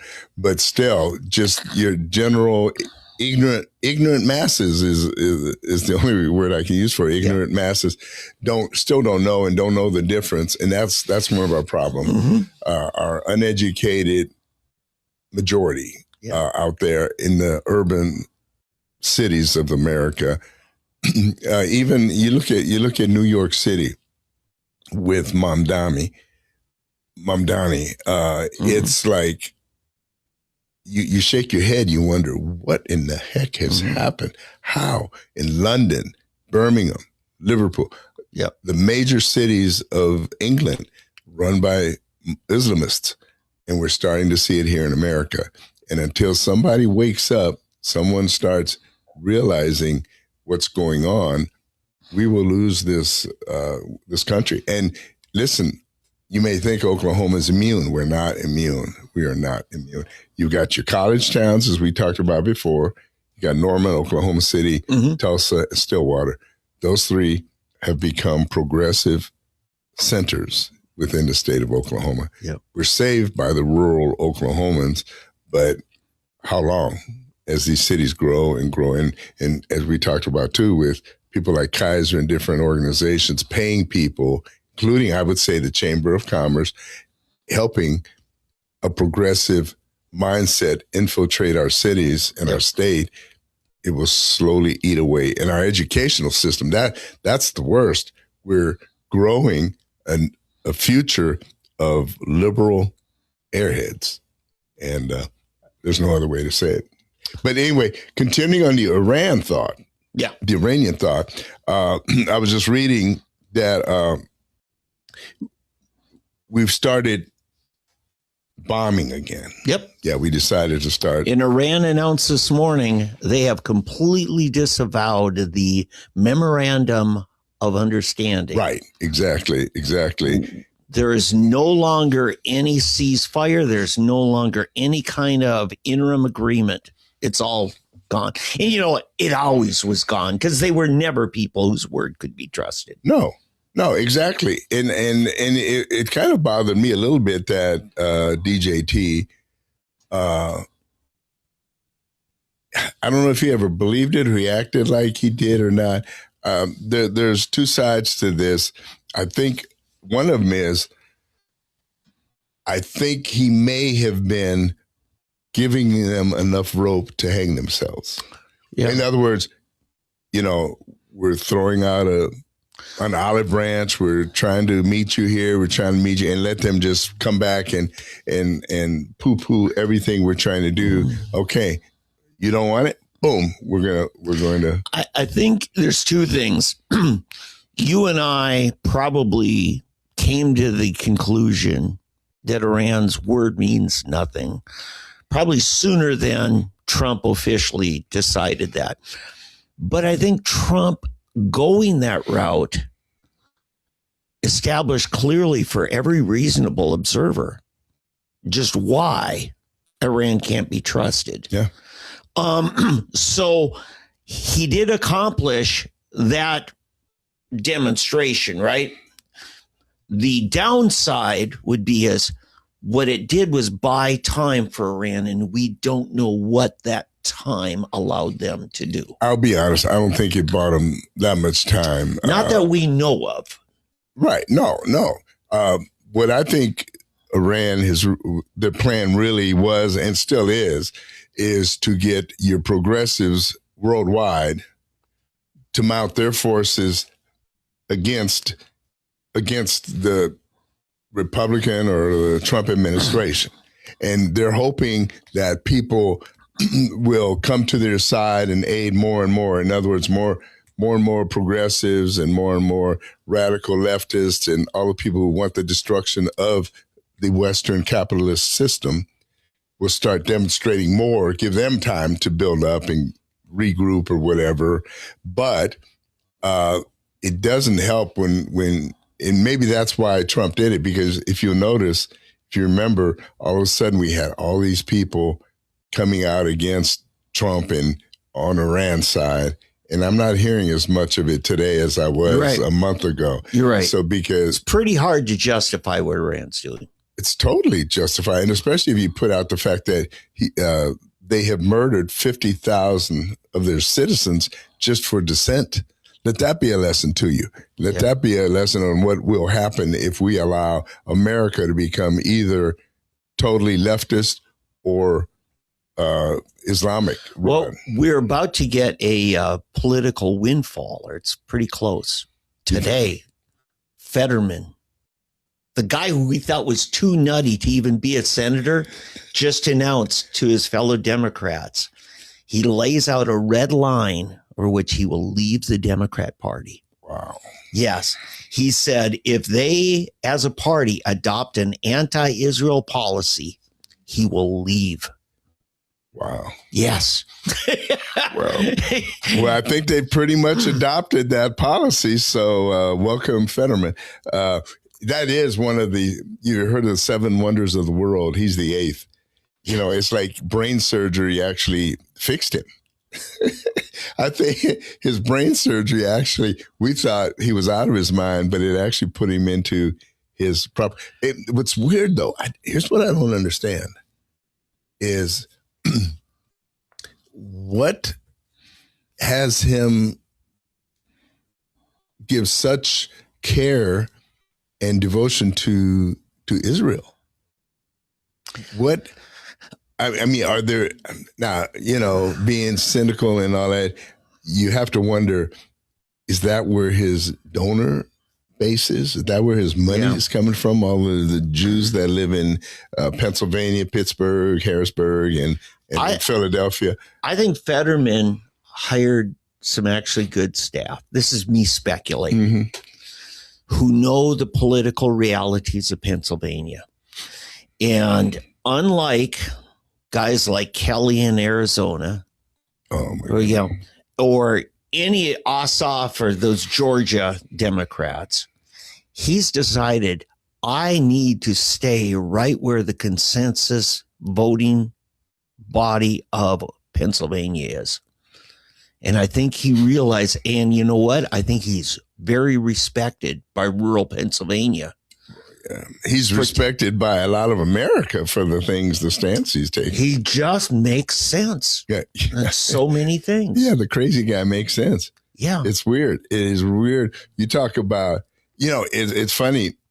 We're surprised to the good side by him as we were to the downside in some of our Supreme Court nominees Yeah. and some of our senators and other Republican elected officials. Yeah. It's crazy.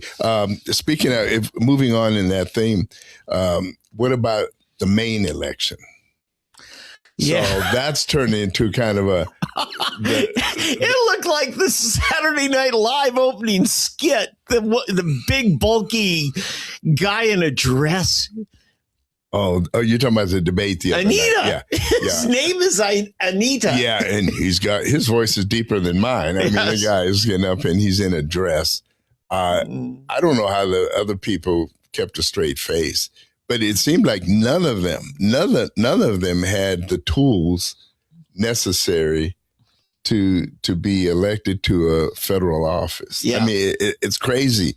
It's just crazy. If Maine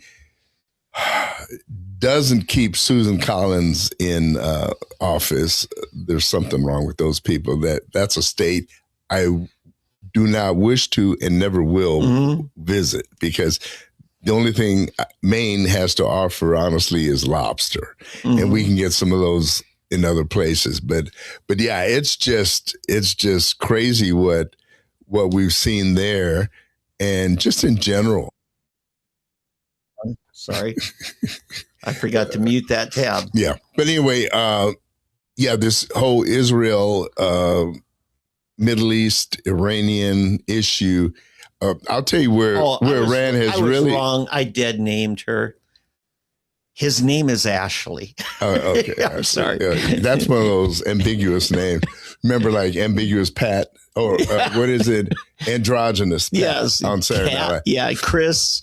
Jesse. Yeah, it's getting harder and harder though, because you got Aaron. Aaron can go either way. Yeah, and there's several of them. But anyway, where was I before you ripped that out of my mind? We were talking about the Middle East. Yeah, the Houthis have gotten involved again now, and they're kind of like the henchmen for Iran. I believe Iran's military is pretty devastated. And so now the Houthis, which are from Yemen, and they are now entering the fray. And they're using the Houthis to attack the ships. And honestly, I don't think people care enough about the Houthis for them to be doing this, because all we have to do is send a couple of B-2s and you wipe out 80% of the country right there. And so, but anyway, the Houthi rebels are now a proxy army military for the Iranians. The Iranians have had three main ones: Hamas in southern Israel, Gaza, right? Hezbollah in Lebanon, and the Houthis down in Yemen. Yeah. Those are really their three satellite. Right. But what's crazy to me, what I don't understand, if Iran is trying to win over friends, they're going about it in a strange way with rocket attacks now, right, on Oman, Jordan. I mean, not Oman, Jordan. What are the others? They're south of Qatar. Man, I had it before we went on the air. Well, Emirates, Bahrain, Qatar, Saudi Arabia is there. Yeah, and Emirates. Yeah. Dubai is right there at the peak. Right. Yeah, that's up there. Yeah, I don't think they're worried about and Kuwait, Dubai, way out west. Yeah, that's right. They have attacked Kuwait. Yeah, it's all the countries around. They did attack Qatar a while back, but this latest one, they kind of skipped Qatar and have gone after. I guess the UAE is down there. The UAE and Kuwait, UAE, and what else is down there? South. Oman and Yemen have that southern edge. Okay, so it is Oman. I was correct. You know why I was throwing? Because I was thinking Oman, Jordan. Oman, yeah. Oman, yeah. Yeah. So that's what. So it was Oman and UAE have been attacked by by the Iranians. So I don't know if the Iranians are doing themselves any favors attacking their neighbors like that, because a lot of their neighbors, I think, were kind of anti-American and Islamic, and they're just not doing themselves any Oman, favors. of all of those little, different emirates, Emir just means prince. Of all of those, Oman was probably the least Western friendly in my mind. Whereas United Arab Emirates, Dubai, Bahrain, Qatar have all become very much, they like their relationships with the West. As well as Saudi Arabia. Yeah. Mm-hmm. And the thing about Saudi Arabia is, do they actually make their young men fight for the country, or do they just hire mercenaries? I mean, they let us have our bases there, thinking, American Air Force will protect us. Yeah. And I think Trump is kind of, he's being a little bit catty, where he's not, volunteering us to fight their battles for them. Mm-hmm. He doesn't really have to, because when you have one enemy, or if you add the Houthis to it, two enemies, but Houthis is not that big of a deal as Iran, then we, in essence, are fighting for those other countries over there. And I think a big part of it is you have the Shiites and the, what are the other one? The Ba'ath. No, well, the Ba'ath is a party. No, right. It's the Houthi. I'm not Houthi. The Shiites and the. I can't. What can I think? The Shiites are the. They are a sect of Islam, right? And they're the ones that have Iran and Iraq. That was the Shiites, and then the other Muslims are Saudi Arabia, pretty much. Yeah. And I cannot think of the name of what those. But anyway, it's kind of a crazy world. Politics has gotten very, very complicated these days to know who's in. You almost can't trust anybody. Yeah. And what Saudi Arabia has going, they do have one pipeline. They finally started piping oil out of the Arabian Gulf. Sunni versus Shia. Thank you. Okay. Yep. Is they're piping across land so that now the big tankers can just come in about the middle of the Red Sea, kind of halfway between Israel and Yemen, and they can load up there. Right.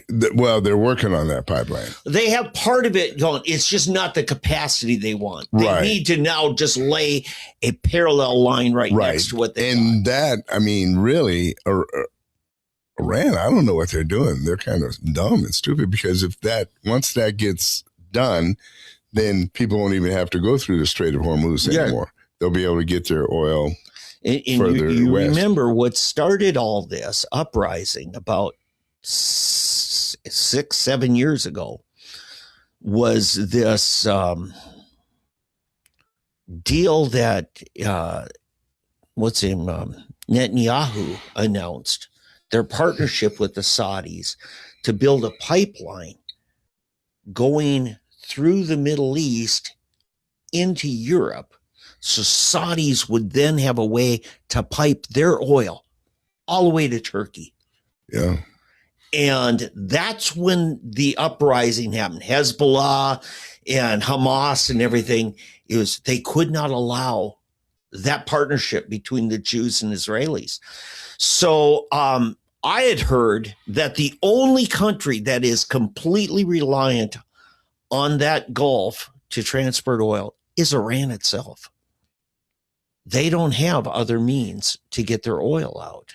Everybody else has either their own or deals made to transport. Mm-hmm. What's happening, and now there's a chokehold. Some oil's coming out, but not as much as we'd like to see. But is that bad for the United States? Because right now, our oil looks like a steal. Yeah, and one of the brilliant moves of Trump's was in liberating Venezuela, because now the Venezuelan oil will be that much more beneficial to everybody that at least the Western Hemisphere can get their oil from the U.S. and there, and then Europe can get some of that. But then if we bypass the Straits of Hormuz and it's not the Dead Sea, but the Red Sea, it's the other one. What is it? What sea is that over there? Anyway, the European nations will be able to bypass Iran totally and get their... Especially now with the Mediterranean, you've got Nigeria, Niger, and Algeria working together to pipe gas all the way up Africa and go under the Mediterranean and serve. That becomes an alternative to Russian natural gas to supply Europe. Right. And that's going to be a game changer. Yeah, it's interesting because then what you're doing, you're actually hurting 3 nations that are anti-Western. Iran, of course, is forefront, but China and Russia too. Yeah, China suffers greatly because they made themselves so dependent on Iranian oil. The other thing, and I just read an article about a week ago that says the nation of Venezuela is being run from Marco Rubio's office at the State Department. I mean, we just have amazing cooperation with them. And, Trump's whole deal is, look, you guys should be a wealthy country. You used to be. Yeah, they were. And remember, that was the same spin he gave to the North Korean dictator. Well, yeah, you remember Citgo. Yeah. Venezuelan company. And when Maduro took over. The jobs in Tulsa were huge from Citgo. Citgo, one of the head guy of Citgo here in Tulsa, his son played soccer with my son at Union. Oh, there were a lot of jobs at Citgo in Tulsa. And this kid, when Maduro took over, they couldn't go home. Of course, he, and they sold Citgo to I can't remember what the name of that. It's not around anymore. The company that it was here for a while. Occidental, I think, became Citgo. Occidental's been involved in everything, but do you know it was Helmerich and Payne? It was a Parker Drilling that developed much of the Venezuelan oil fields. In fact, it was one young family homeschooled their kids because they had to go work down there. And those kids really got into music and wrote a song called Bop. Oh, yeah. Those kids literally lived in Venezuela for a time while they were learning to be musicians. Hansons, yeah. Yeah, they worked for Helmerich and Payne. Wow, I didn't realize that. Yeah. Huh. What a small world. Stuff. It seems like everything in the end all works together. And so I think, I mean, if you're in the oil business in the United States, if you're not making money, you're not a good businessman. Yeah. Because you should be. And I think what it's hurting, sadly, those Arabian Gulf nations, that's all they got. Yeah, but that's why help is on the way by the new pipeline being run. And once you remove Iran as their supply, and can substitute it with Emirates has another pipeline. Now, keep in mind, Emirates is right there, that horn of Arabia. Well, it's the Straits of Hormuz. It's this point that comes up from south. Right. So there's a pipeline going right across that, so you don't have to go into the Red Sea. No, it's literally from the upper Arabian Gulf to the lower. It's just going down so they don't have to go through the strait. It's only maybe 100 miles long, but it bypasses the straits. Oh, so that then the tankers aren't having to go way up and through here. Right. It's going to the cost of shipping is going to go way down, and you're not got a troll sitting there with the toll bridge, or collecting his money, the Iranians, to let you pass. Right. So yeah, that's kind of where it is. By the way, Trump had the new prime minister or president, whoever the leader of Iraq in. And he's speaking great things about Iraq is finally getting on their own 2 feet and not becoming yet another shadow holding of the Iranians. Because the Iranians were very influential in Iraq. Yeah. And so it sounds like that's just yet another part of Trump established. He's trying to really prop up the independence and pro-Western alliance between an independent Iraq, and the United States and Western. By the way, going back to Saudi Arabia, one of my favorite movies, if you've never seen this movie, it's called The Kingdom. Have you ever seen it? No. Believe it or not, Jamie Foxx is the star in it. Okay. But what it's about the FBI being sent into Saudi Arabia after a terrorist attack on an Aramco oil facility. Okay. Aramco is Arab American oil company. That's what Aramco. And it's funny because if you look at the World Cup games on the sides, on those boards, big advertiser. It has Aramco all across it. It changes, but Aramco is a big one, big advertiser at the World Cup. And but the beginning of the movie is what I'm really getting at. It's a great movie. I love the movie, but in the beginning, before it ever starts, it gives you a whole history of Aramco. Really? Yeah, of how it got started and how it developed. Yeah. And then it takes you into the story, and it's one of the Aramco facilities where I in the late 70s, early 80s, you could, as an American, and a couple of friends of mine did it, and you would go over and you would work for I think it's 3 months, then you get 30 days off to fly home. But this was in 78, 79, up until about 85. Anyway, these guys were making like $300,000 a year working in the oil fields in Saudi Arabia, and it was all tax-free money. Wow. 300 grand in the 80s, just the early 80s, late 70s, early 80s, 300 grand each person is making this. And then you get to come home for a whole month, but then you go back and you work 7 days a week. I mean, it wasn't easy. It was hard work. But this one friend of mine did it, bought his home, bought his car, paid off all the bill, everything, he did it for 2 years. Yeah. And, but man. Yeah. If you're a single guy. Well, no, he was married. Oh, really? Kids. Yeah. I mean, no, was it just dad that went over there? Oh, yeah. Yeah, it was yeah, just exactly. Him. Right. But like I said, he would come home every 3 months, but he'd spend a whole month at home. Oh, yeah. And then he goes back again. Yeah. It's kind of tough. Yeah. Especially when your kids get a little older, you're missing all their soccer games and stuff. Well, his were still young at the time. So. Yeah, that's what I said, when they're toddlers and stuff. But, a couple of things on that. When the big oil field was discovered 20 years ago in western North Dakota, they had no housing available. And a couple of my nephews, they, brought them out there, to bid on building housing. They couldn't build them. They were staying teepees. They literally stayed in the basement of a farmhouse while they were out there discussing it.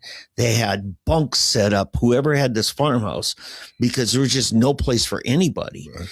And there was a certain quota they'd have to meet. And these guys, my nephews, didn't think they could meet that quota, so they backed out. It's high pressure.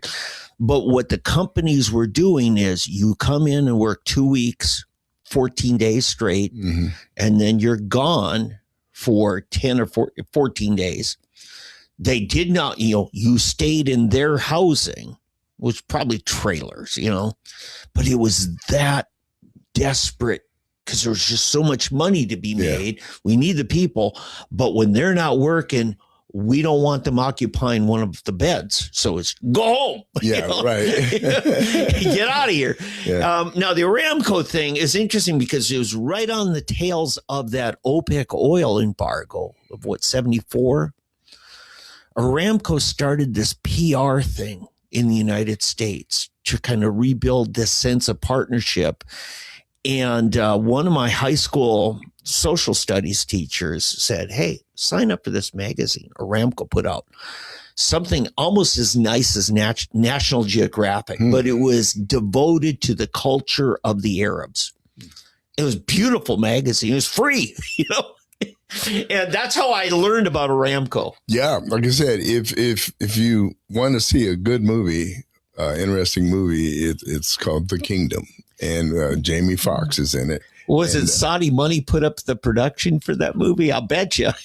I don't think so. Because it's kind of, you'd have to see it. It's an interesting movie about terrorists and the FBI going over investigating what they had to do with culturally and deal with this and battling that whole thing. And I get goosebumps in a way thinking about it, because I think it was a very, very well done movie. I think they could have made it longer and done more films like that. I don't know if there's a better actor alive today than Jamie Foxx. Really?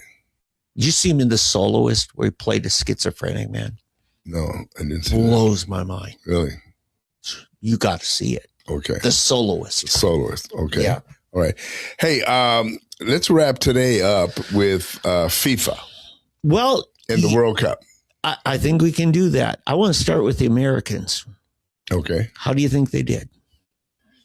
I think they were doing all right, but still not ready for prime time. They're still not quite ready. And a part of it, I'll tell you what, a part of it is that everybody was making such a big deal. I think they may have let it go to their heads. They may have thought, as the Bible says, do not think more haughtily of yourself than you ought. Okay. I think they may have thought of themselves a bit haughtily. Yeah. And so I don't think they're quite ready. And it's funny because none of the big guys actually, performed in that final game. Yeah. It just didn't. It was the worst performance I've seen, that game against Belgium. Yeah. And I think the decision to reinstate a red card, which I agree should never have been a red card. Right. There's just so many things wrong with the way soccer's officiated governed. But I think it motivated Belgium. Yeah, but it made me mad. The Belgium coach should have just left his mouth shut, and you can protest quietly behind the scenes.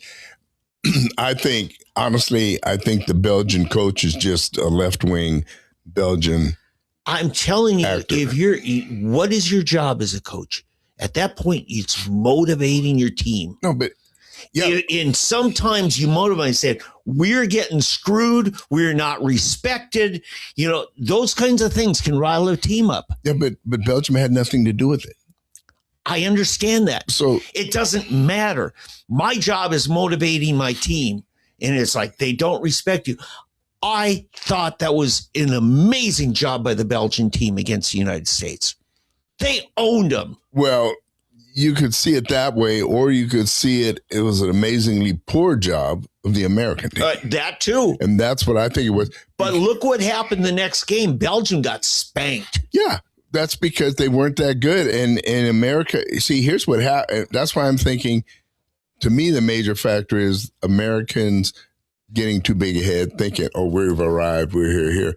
Because if you look at Pulisic, and then you look at the black kid who's actually British or African or something, who's the big score, the one with the red card. Yeah. Okay.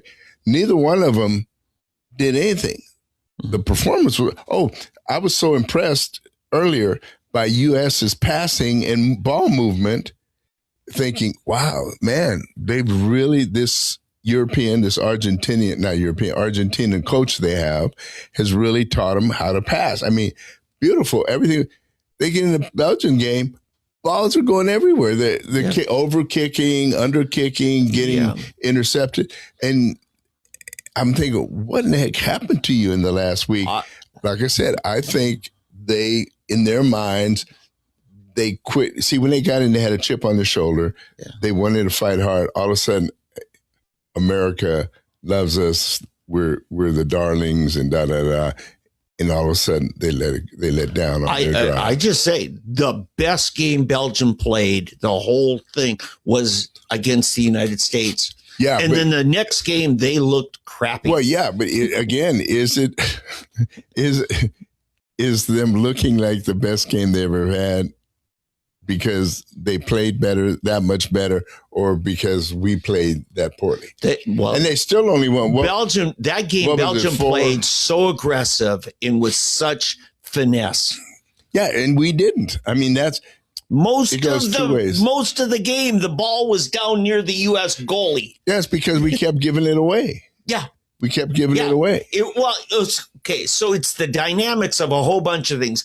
All of these games you're seeing here now in the round of 16, all of them, the game could have gone either way. They're that closely contested, except the USA-Belgium one. Well, that was that was just. Well, yeah, it was a debacle. Yeah, we just didn't show up. Yeah. But here's the other thing. That's the big news right now is the whole red card thing.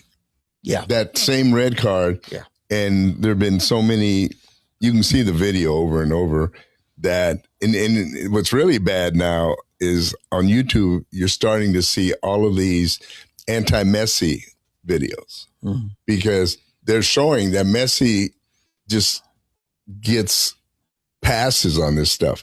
They show, like, for example, the red card that the American got. He was going for the ball, and the guy cut in front of him as the guy is running, and he hit him on his ankle, on his foot or ankle. It wasn't you could tell the guy wasn't even looking at him. The guy, he's going after the ball. Here comes the guy as the guy's taking a step, and he ends up, his foot comes down, and the guy gives him a red card. There's a video of Messi in the game just before that, where the guy's running, and he purposely, you can see the guy's in front of him, he runs and sticks his foot into his calf, and he gets a yellow card. Then there's a case where guys arguing with the refs, that's a yellow or a red card. For arguing with him? For arguing with the ref. Yeah, you can't get in his face. And you're not supposed, if you touch him, boom, you're gone. Okay. And that should be. Well, when it shows Messi running up, grabbing the guy and putting his finger in the referee's face, and he just tells him, go away. Because that's Messi. Well, yeah, exactly. I know. Sometimes when you're the superstar, the legend, you get by with things. Yeah. You shouldn't, but you do. Right. But it just shows. So I think people I think what really started turning people against him definitely was the Saudi Arabia game. Because Saudi Arabia actually outplayed them, and it should have been a tie. But there were several. In fact, that was the case where Messi should have been thrown out. That was the game where he should have been thrown out. And then I think they did give a card to one of the Saudi players. And so again, like I said, there's a lot of Argentinian hate right now. I liked the style of the Norway team. I thought they were fun to watch. Yeah, everybody. Yeah. They were fun to watch, especially Holland. The big Viking. And then he just had that Viking look. Their rowing thing. Yeah, that's a cool thing. But they're the ones who started that clap. Yeah. That was in the last one or two ago, and then now we're doing it in the football stadiums. Oh, the Vikings, yeah, of course. Well, not just the Vikings, other players. Yeah, I know, but the Vikings have been doing it for 15 years now. Oh, really? Yeah. Oh, before. Oh, I didn't know that. At the beginning of the game, they got that big horn they blow. Yeah, it's a big deal for the home games at Vikings. But now I'm waiting for everybody to start doing this rowing thing. The stadium is meant to look like a Norwegian boat. At Minnesota Vikings play at U.S. Bank Stadium. Okay. Oh, I've never. Yeah, it's meant to look like a boat flipped upside down. Yeah. Huh. Well, this crosses a couple of boundaries here, but it's still a soccer related. The final is supposed to be being played in New York. Yeah, East Rutherford, right across the river. Right, Jersey, actually. Yeah, where but now Canadian fires. Yep. There's a big smoke problem. Yep. And it's come all the way down. Yeah. And so they have wanted to move it. Mm-hmm. Take it. I think they should. Canada's blaming the United States for it. Global warming, don't you know, Yeah. cause that fire. They can't put it out.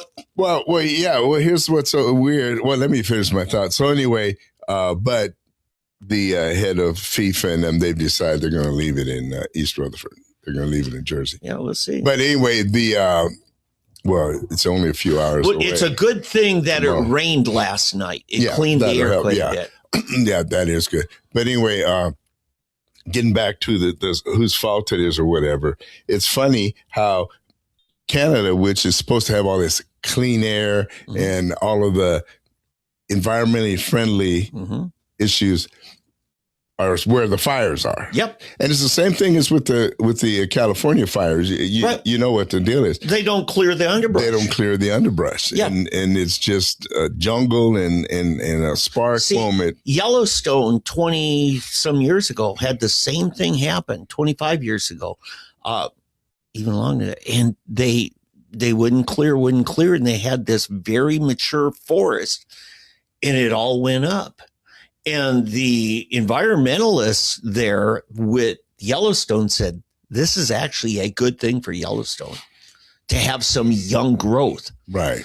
Because like the deer population in a mature forest, like Minnesota didn't have much deer back 200 years ago. They had a lot of moose.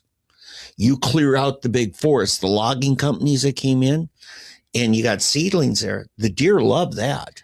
The moose need the big forest. So every time you make a habitat less conducive to one species, you make it more conducive for another species. That just happens. Thank you, Dr. Van Rissinger. Yeah, but this is why you do, this is good husbandry, if you will. It reminds me a lot of the Palisades fires in LA of a couple of years ago. Yeah. Because that's another issue. The radical environmentalists out there, it's the Sierra Club that controls the state. And much of the suffering is because of a bunch of wealthy donors to Sierra Club, and in Canada, they're doing this. Now, another thing JD Vance brought out the other night, he was on Joe Rogan's show, and he says, look, they can't pump the water fast enough. They don't have the right equipment to fight the forest fires. Look, they're cash strapped in Canada, poorly managed, and they're blaming our climate change policies for this.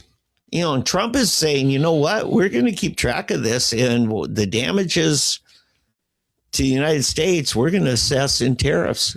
Yeah, they should. If our courts don't stop us, they keep sticking their noses into. Remember when Chernobyl had that meltdown, and the other nations of Europe, they suffered. They said, hey, you're responsible. Now, did they get anything out of Soviet Union? No, but we all agreed Soviet Union's responsible for the environmental damages to neighboring nations. It's their job to take care of their country. So do you think they will try to exact anything out of Canada? Trump said tariffs. To pay back for the pollution. Yeah, he didn't spell it out. He just said the word tariffs. Well, they don't like that word. No, they don't. Canadians especially, they hate Trump. Yeah. Here's a little tidbit here. This battleground Democrat, he's running as a Democrat, and I can't remember, New Mexico. He's a Democrat in New Mexico. Okay. Anyway, he's a vulnerable Democrat seeking re-election in a district he repeatedly complained that outdoor recreation has long been dominated by white males. Okay. I almost said white whales, but white males, and called for equitable access to those spaces, according to Unearthed podcast appearances by Fox News. His name is Gabriel Vasquez. Okay. Gabe Vasquez, a Democrat from New Mexico, who previously referred to New Mexico as stolen land.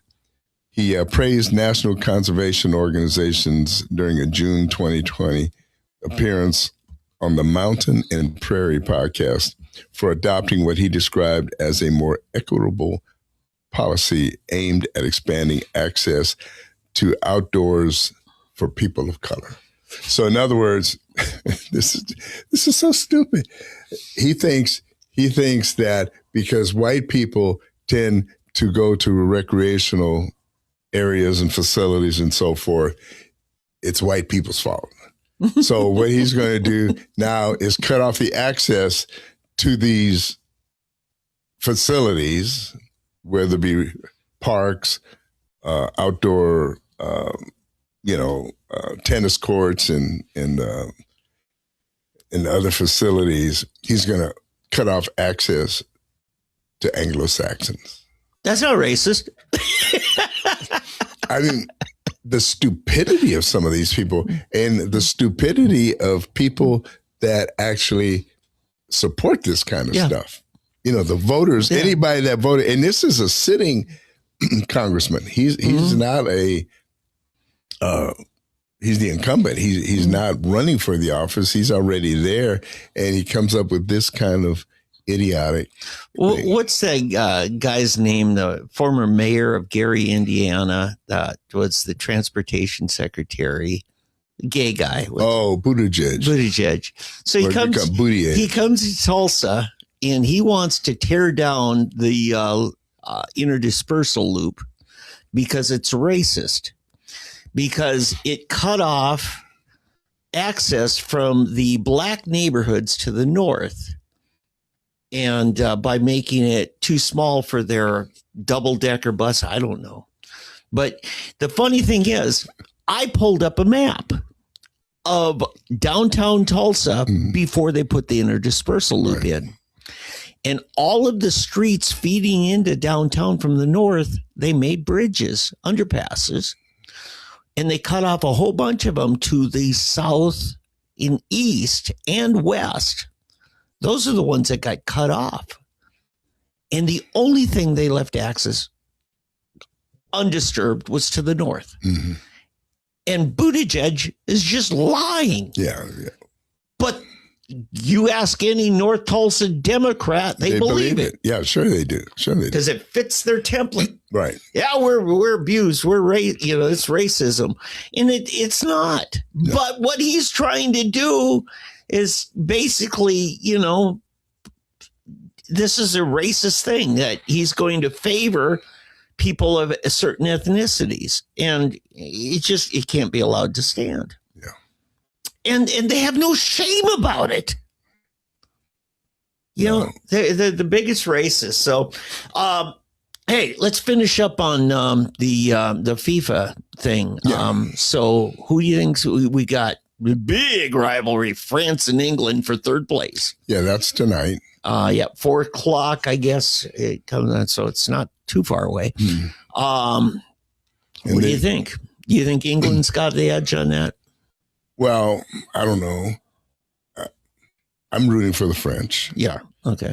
Even though they don't like us, I still root for their team.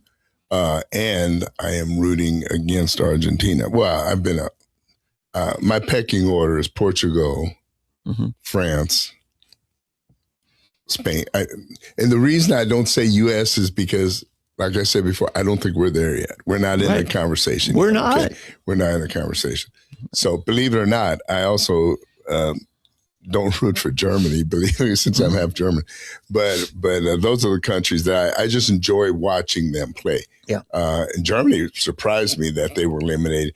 The bad thing about Germany being eliminated, Germany now probably has 4 or 5 black starters on the German teams, and I can just hear them. Dem nigger. Yeah. That it's those black players' fault. We didn't have this problem when we had an all-white team. Mm-hmm. So it's just a different mentality. I don't know. So, but no.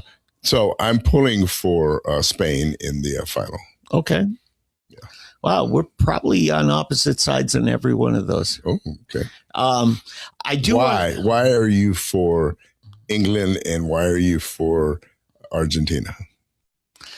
I think you might say I'm a Western Hemisphere guy.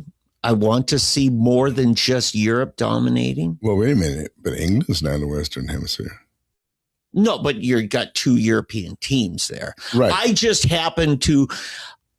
When I watched England play Mexico in Mexico City and beat them, I was rooting for them there. So you're anti-Mexican. I just like what I saw. I see. Okay. And they just like, wow, they are the real deal.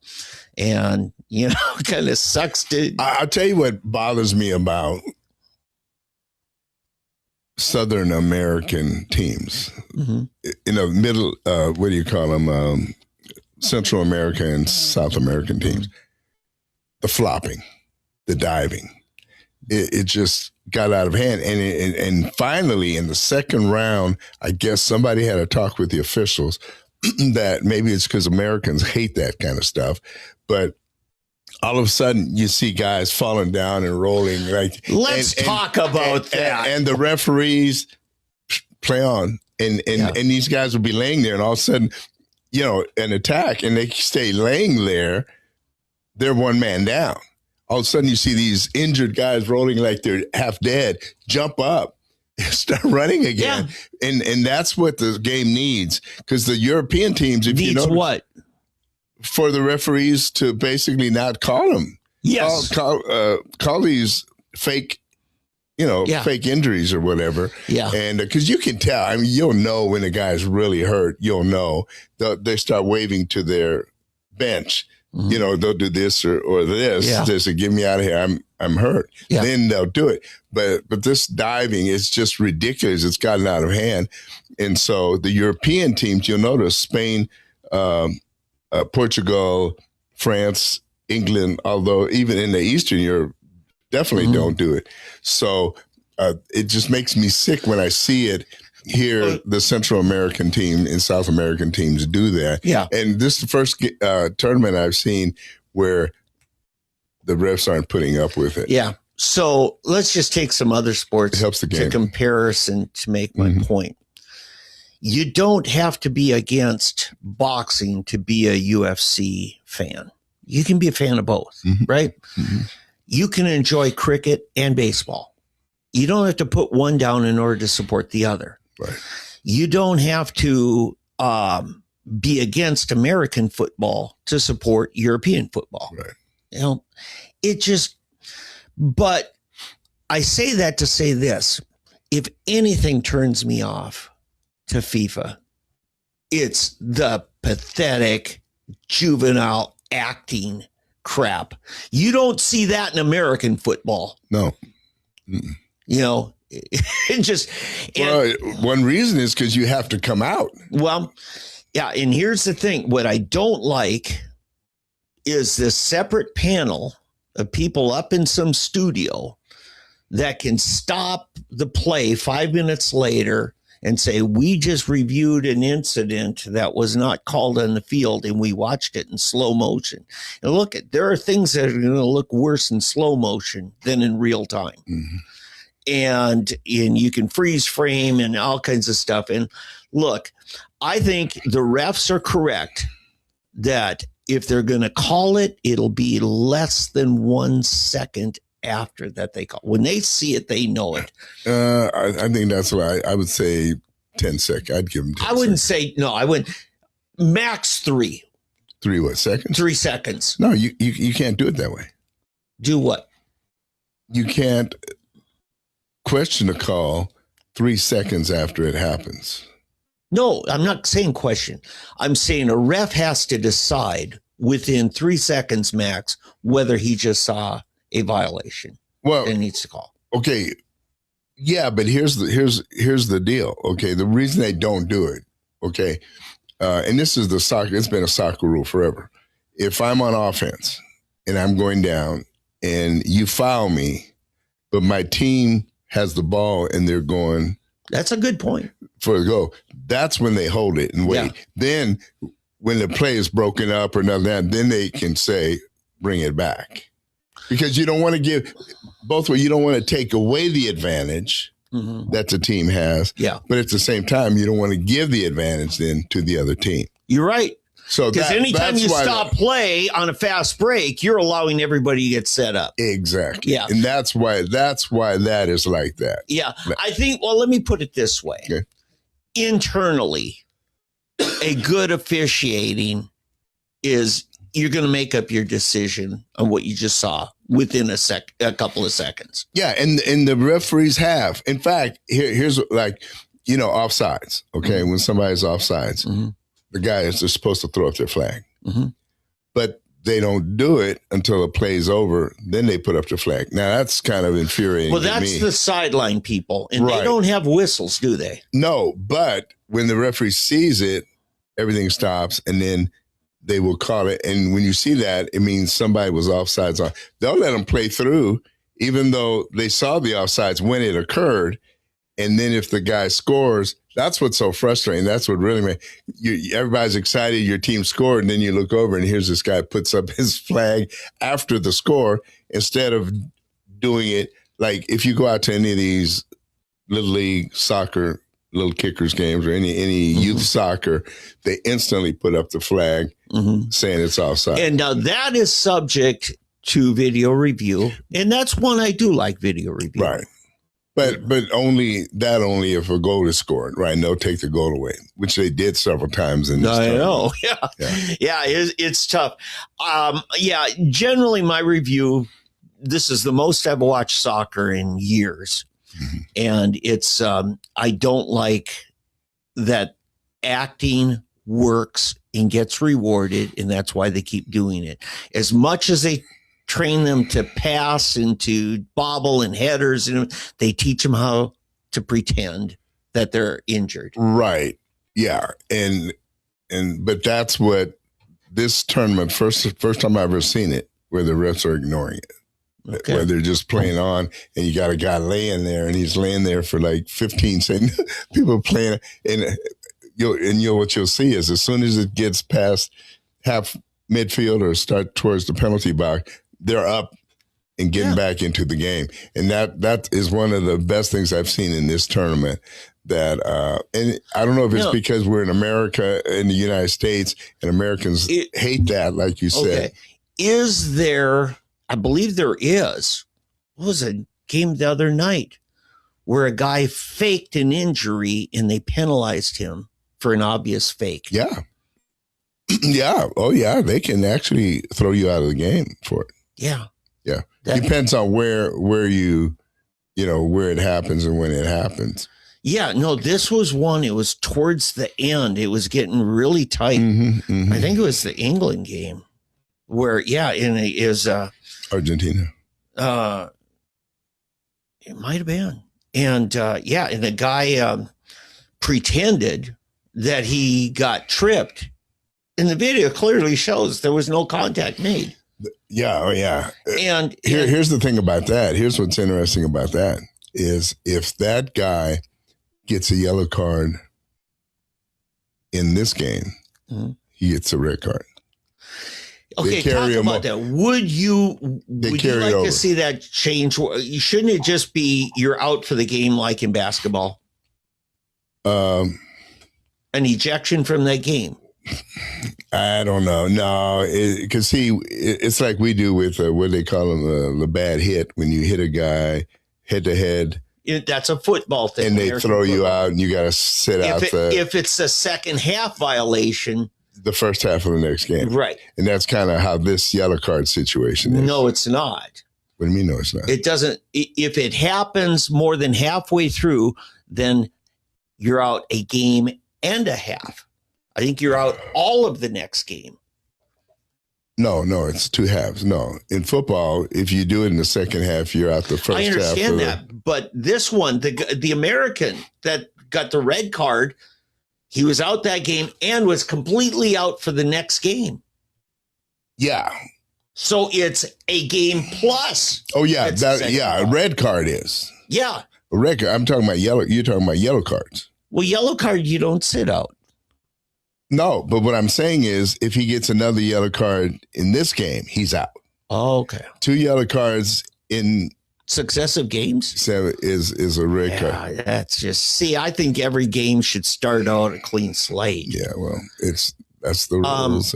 But I think they do that because if not, you would get these guys given cheap shot, and I got away with it. I'm going to do it again the next game. So this way puts them on their toes to make sure you don't get a yellow card. What we saw in the Argentina game, again, 88 minutes in, and they're losing. They're shut out. And those last 10 minutes when everybody's dogging it and you got subs in and that, those are the minutes that are the most crucial. Yeah. You get a red card then, that 8 minutes made, Well, and you know what factors into this too is the old England-Argentinian. Oh, the Falkland War thing. Yeah. I saw articles on that, that they still hold that against England. Yeah. And so that's kind of... See, that was back when Great Britain actually had a navy. Yeah. And I remember Margaret Thatcher says, "This is war. We'll see you in 2 weeks." When they could get their ships together, Yeah. So, Argentina, they have that new president that is very, the Trump of Argentina. Yeah. I can't remember his name right now, but anyway. It's Javier something or something. Yeah. Millet. Yeah. Yeah. Chairman Millet. Sounds like a Frenchman. Yeah. Who's a good guy, but still. Oh, here's the other thing. Argentina, I think they better hope they win the World Cup. Or maybe it's better if they don't, because all of a sudden the eyes are on them and with new scrutiny. I don't know if you probably noticed that Argentina, they have no black players in their starting 11. Okay. I think they have one on the bench. Okay. And people are wondering, well, wait a minute. Their neighbor, Brazil, is all black. Yeah. Or predominantly black. A Portuguese colony. All of the other countries around have black players. Can't help that. Okay. Well, yeah, you can't. But it goes deeper. What I'm saying, all of a sudden what's come out now is the fact that Argentina specifically had policies to drive all the former slaves and people that were there out of their country. Okay. They purposely turned it into a white nation. Okay. And so, but nobody knew this, but if you study the history, it shows, and I always wondered, why was it the Nazi haven for all the Nazis that fled Germany after World War II? You remember Eichmann, they got him there, and then people always thought, Argentina had a treaty with Germany. Right. But one reason for that is because they were following their policies. Okay. So anyway, I'm just telling, right. We report, you decide. But what bothers me is you look at the faces of all these teams and they all look so multicultural. And you're like, really? Has the whole world turned into this? I guess Europe has. Yeah, Europe. Yeah. I was shocked. Even Germany, the number of black players they have. If I see a Moroccan team, I'm likely to see a lot of North African Arabs. That's just kind of the deal. Yeah. But even Norway, a lot of Africans, right? Because it's that EU forced migration. I think I only saw one or two. Okay. And they were mixed. Yeah. There were no Africans on the Norwegian team. Okay. But you have to say, does Argentina have any Aztecs? Well, who's making? Of course, they have Aztecs. They're all on that team. I don't know what the are there still Aztecs in Argentina? I mean, if it's like, say, does OU have any Creek or Osage on the team?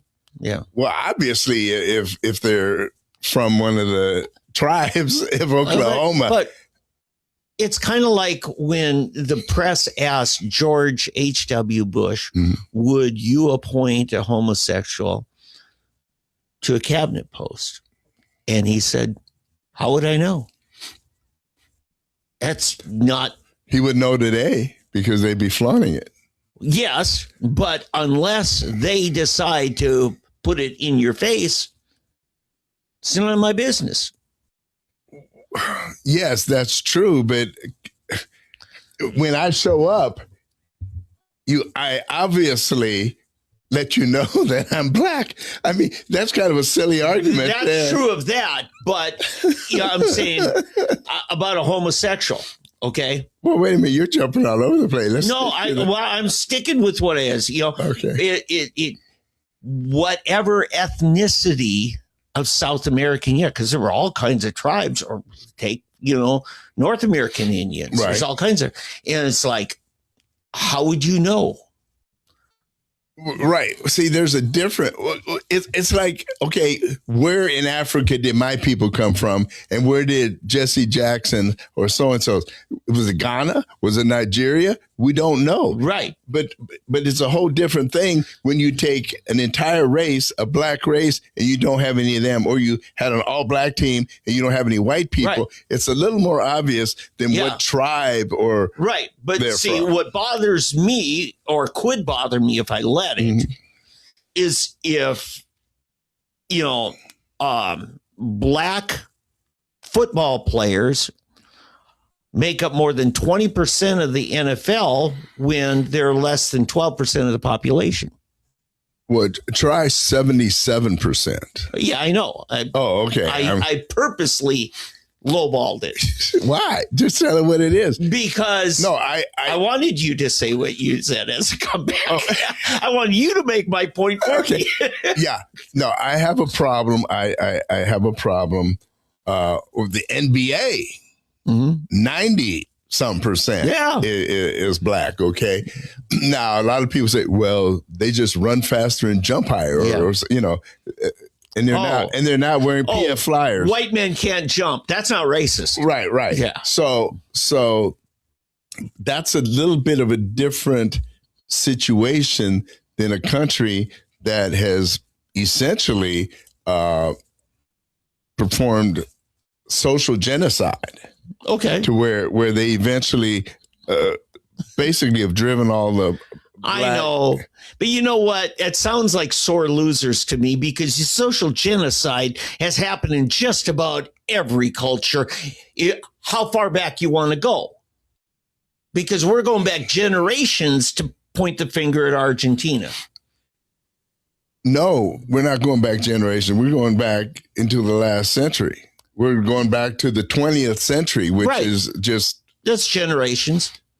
Every 20 years. If you go all the way back to, but in today's world, it's just kind of weird. See, it's one thing which...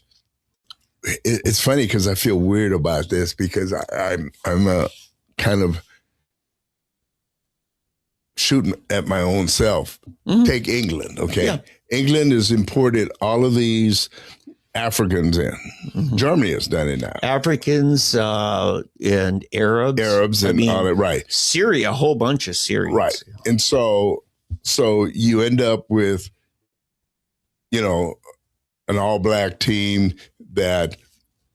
or a predominantly black team. England's not. They still got their white representation pretty good. But some of them that it's been a thing where it's almost been forced. And, like the NFL is like that. You look at the NFL. Now you can say, well, there's just better athletes. Are there no fast white kids, fast white kids or good white kids that can shoot a basketball or whatever? Are there that few? Or are you have you allowed the league to become, controlled by race because of what may have happened in the past? So what I'm saying, so I take the opposite position here in America with the NBA, the NFL, whatever, especially when these guys are all millionaires and yet black people complaining about how a brother can't get a break. Yeah, I know. Spoiled brats. Right. But when you look at a true situation where it really did happen, where they truly did basically banish black people like rats off of a ship, that's a little different thing. And the team, and you're in South America, surrounded, every team, every country around you is replete with black players. Yeah. But you kept, now, there may be some, I mean, honestly, I don't care if a nation wants to be, I went to South Africa under apartheid, right? I think I may have told you. Yeah. And I say, if you want to be that way, the only thing that bothered me about South Africa is that you're on a continent which is 98%, 99% black or African, and these Dutch and British have come in and deposed them, you see? Yep. And if it had been naturally, the political environment and the whole apartheid thing in the 50s, 40s actually, it's artificial is what I'm saying. It's artificial. I don't mind, for example, I don't care if Sweden stays white. I don't care if Norway, all of Scandinavia, you go down to Germany or whatever, France, but because they have artificially now changed the whole culture. Yeah. And to me, honestly, the bottom line is really, it's not race, it's about culture. It's the culture. Yeah. And a lot of the damage being done to England, being done in France. And in France, actually, you know what the biggest problem in France is? North Africans. Moroccans and Algerians. Holland, it's Moroccans. Former French colonies. Right, former French colonies. And these people come in. I might have told you I was driving through Amsterdam one day. This is in the 80s. And picked up some Moroccan kids hitchhiking. Yep. And because I was black, they were really open with me about how they despise the Dutch. And they're in these Dutch schools, and they hate being in these Dutch schools, and they pretend to like them, you know, but they're playing a game. They were basically telling me that they hate the Dutch and that they can't wait to grow up and they want to take over or whatever, you know. And I'm sitting there driving and thinking, and I had to pick these guys up, you know. Yeah. It just made me mad, really. And after a while, you know, I let them know where I was at and let them out. But this is what's going on. That is committing gender suicide, I guess, in a sense. You're killing yourself. The Dutch people, the Europeans that are bringing all of these foreigners in and bending the rule. England is the worst. Yeah. With did you see how many 11 mayors of 11 of the top cities in England right now are Muslim mayors? Yeah, Eddie, it's crystallized in my mind what this is. You remember watching the movie Social Network about the story? I'm mad as hell. Social Network. Okay. Yeah, it's about Facebook. Right. You remember the Zuckerberg, business partner of Zuckerberg, the Brazilian guy. Right. The thing that... You know, he fled the country. Okay. And went to Indonesia. I mean, no, Singapore. But anyway, go ahead. Just thought I'd throw that in there. But go ahead. So what happened to him in the boardroom that turned that into a lawsuit, because that whole thing was about how did this happen, is the board of Facebook passed this deal in his absence that devalued his stock and then like tripled the value of everybody else's stock. Yeah. And it was theft. Yeah. But by resolution of the board. And that's why he sued. And at the end, the court found in his favor and Zuckerberg owed him tons of money. Yeah. Okay. That's my analogy to what's happened in England and so many other places. Everybody who's a citizen has a share of the nation. And what you do by flooding in all these immigrants and the people have no say. You deplete the shares. Is you basically, just devalue their shares. And it's theft. It is. And this is the problem. And it's happening in America. Literally, Minnesota, they dumped in Somalia. the college. Yeah, the college that I went to when I was 18. In that town of at that time was like 50,000. And then eventually it got up to about 65. And they brought 15,000 Somalis into a small college town. And they breed like rabbits. No. And then Governor Dayton, a trust fund baby, the Dayton Hudson Corporation, Target stores, all those, it's his family, okay? Wealthy, he bought the governorship, okay? And he comes up there and he tells the people of St. Cloud, ethnically very German, very Catholic, says, if you don't like it, you leave. Now he's saying, give up your stockholder shares and give it all to them. And that's essentially it is theft of a nation through this unwarranted migration. I think the people who have stock should have more say in what they allow in. You're right. I agree. Totally. And they should choose to grant shares, citizenship, to people that they find value them. Eddie, I always thought that there was a rule. If you came here, whether it was on a visa or green card or anything, you were specifically excluded from any social programs, welfare programs. That was the rule. And it changed. Well, did it really? Or are they just bending it?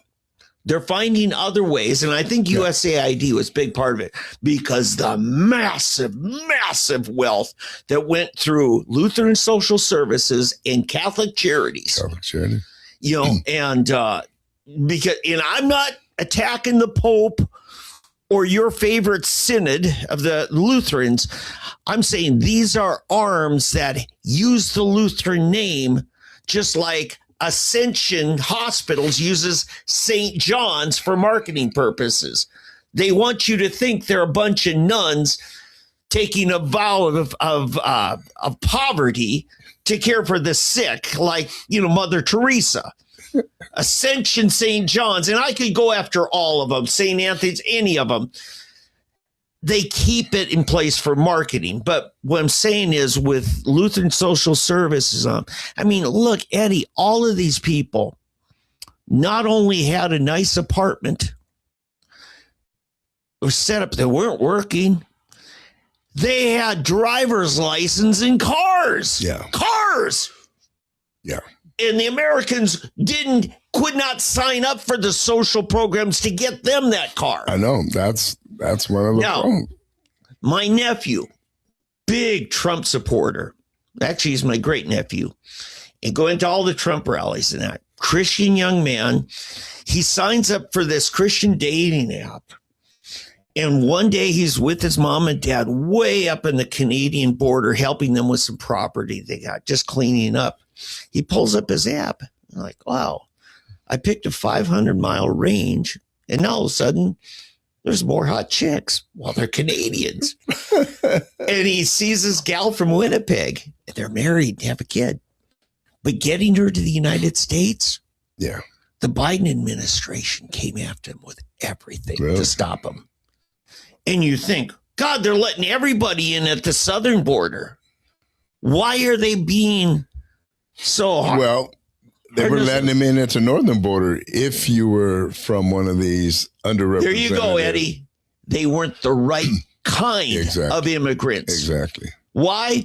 Because you can see all kinds of pictures of my nephew at Trump rallies. Yeah. Well, and what really bothers me is that you talk about genocide. Mm-hmm. Is there a word for genocide? Oh, yeah. In other words, you've got these guilt-ridden white people that are buying into a faulty narrative. Yeah. And they're the ones who are perpetrating this. Right. They're the ones who do it. Now, some are doing it for selfish reasons because they're getting rich from that. Yeah. These agencies you're talking about that are making money hand over fist from the immigrant community and all the benefits and so forth. Okay, your granddaughter is getting ready to go to Baylor. Mm-hmm. I would bet you that she's going to get hit with this white guilt, even though she's a very small part black. She's an octoroon. Okay. But it's because it's at the ORU campus. I've got kids, just got friends, my kids' friends, totally come out of ORU, totally woke, and buying all this garbage in white guilt. And now it's not a class, much less a prerequisite class. It's just built into every syllabus on every subject. And and it's enlightenment, don't you? You know who's been writing these curricula? Muslims. Wow. Yeah, there was a thing several years ago in Texas. They came in and looked at all these the people who were writing the curriculum, and they found out that it was Muslims that are rewriting these history books. Yeah. So they went in and cleaned house in Texas to get a lot of that out. But the universities are still super, super liberal. I mean, now, Baylor, I don't know, it's a Baptist, so we don't know how bad the infection has been able to infect. It used to be really bad. And then at Baylor, at the Baptist University? Was it Bill Moyers is a Baylor grad? Yeah. Oh, really? Yeah. And he decried this fundamentalist takeover of Baylor. The Southern Baptists finally realized it, and they decided they're going to crack down on their universities that they're funding. And and there was a big tug of war. Oh, but that's like the reverse. Yeah, I know. But it was an outrage that these fundamentalists would try to make this into a religious university. Oh, I see. So they basically, in reaction to that, it's become more liberal. Right. I mean, Emory University in Georgia was just as radical left wing. Oh, SMU. Yes. Southern Methodist. Yeah. And so the Methodists have totally lost. I mean, look, the Methodists have lost everything. They don't even know what they believe and who they are, and they forgot what the method is. Yeah.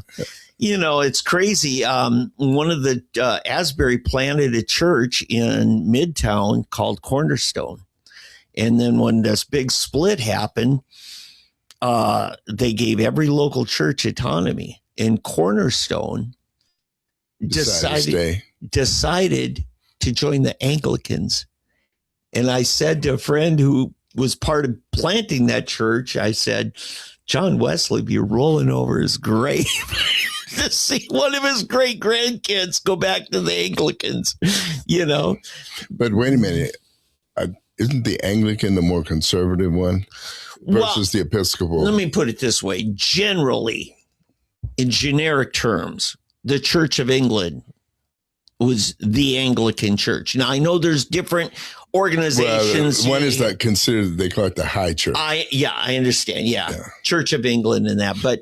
But nonetheless, going back to a liturgical process of church, and because the Wesley brothers had put that off.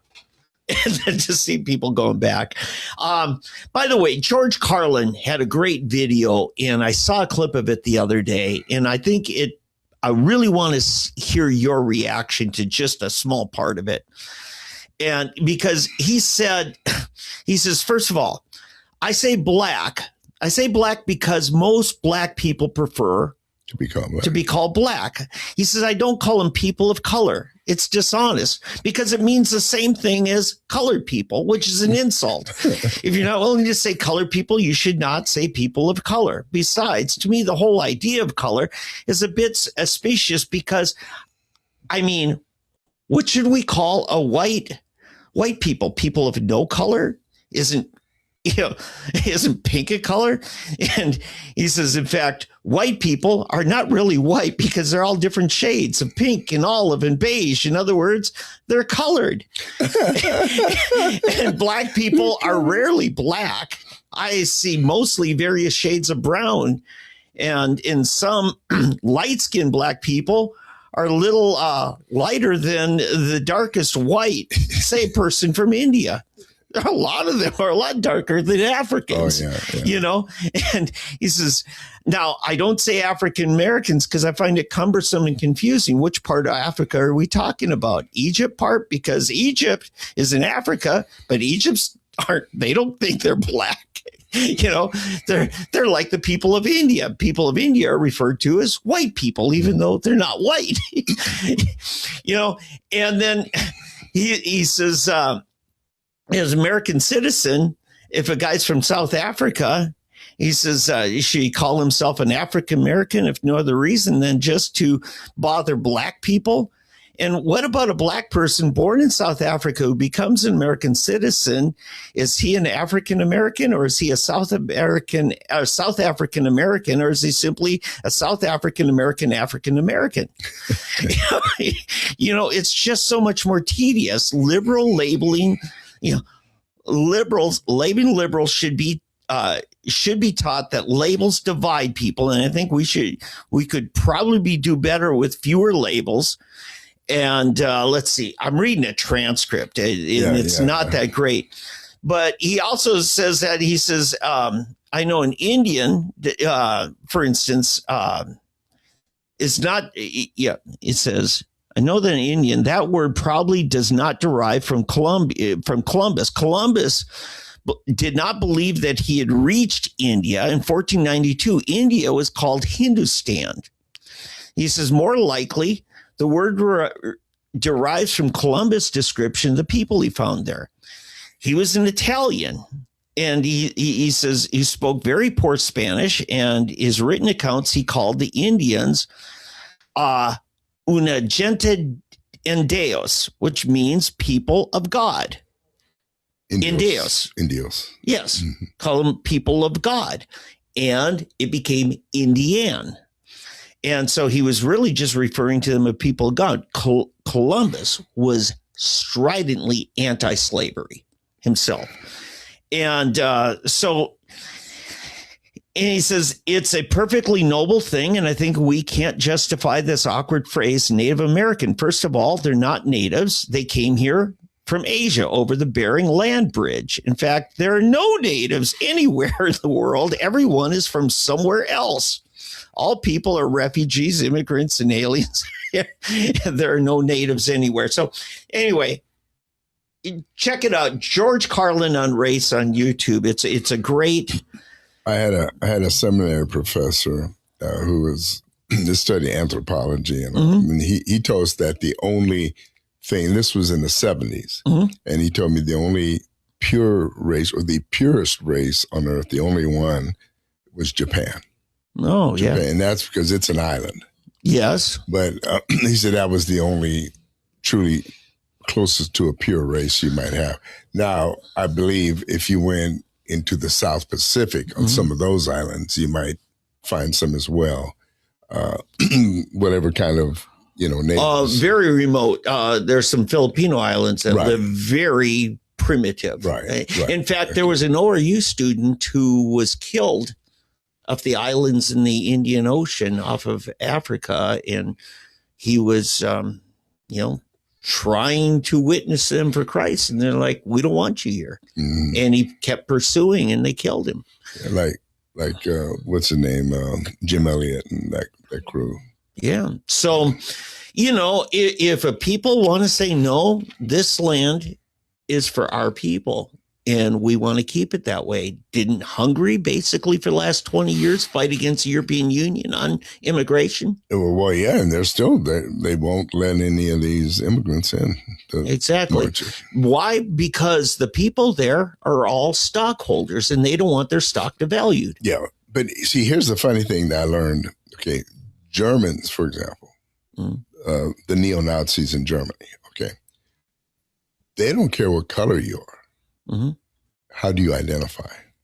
See, they don't have Afro-German. They don't want that crap that we have, African American, right? And so if, for example, you'll see Africans on the news or African descendants, Yeah. But they speak fluent German. They're all German, and they want to be a German. They want to be a German. What they don't want is people that want to bring their culture exactly here and take over your land. Exact their culture upon the Germans. That's it. And that's when I figured that out and learned that, then I realized that we've got this whole thing wrong. But the left is using it because the left sole purpose on earth right now is to destabilize Western culture. To take down the established culture. Let's put it that way. What the establishment. Yeah. And they want to do that by disrupting the culture of America. Yeah. Okay. Or Europe, Germany, Switzerland, Sweden. Switzerland, if you look at Switzerland, all the black players they had on their team. And as a country, but there's a way of doing it, but doing it right. And so where America is making its, bringing about its downfall. See, if America would just have worked as hard to integrate their former slaves that they had into society and culture and kept all these others out, we'd all be farther ahead because we would have been able to elevate the black communities with the money that we're giving them if it's done in the right way and not spend it all on all these immigrants that were just flooding in willy-nilly, no vetting, no nothing, just we're going to bring them in. It's purely, if you look at it, it's purely to destabilize the culture of Western civilization. This brings us right back to FIFA.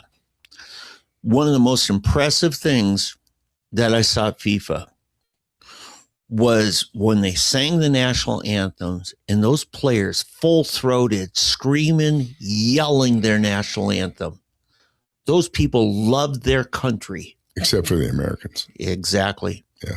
There were some others where I thought, okay, where's his mind at? But well, his that might have been, he probably doesn't know the national anthem. That's probably. Yeah. I mean, you got this black Czechoslovakian or whatever team he may have, and he may just literally not know it. He's just a good soccer player that happens to have immigrated. His family immigrated. Well, our controversial red card guy that got reinstated. I mean, I'm sorry. He's from England. I know. That's the weird thing, that he's actually a British citizen. Steve Bannon really didn't like the fact that they overturned this. He said, this guy's not an American. Okay. He's not one of our players. Right. So Steve was against overturning the red card just because, so if he had been one of ours, it would have been okay. No, it wasn't for the technicalities of the ruling in that. He says, why do we go after these people? Why are we hiring mercenaries from Europe to make up our team? Because we want to win at any cost. Exactly. That's what it is. And, if you want it to be a nation that represents your people, get your people to learn how to play this sport. Well, even Christian Pulisic, he actually learned to play soccer at that level in England.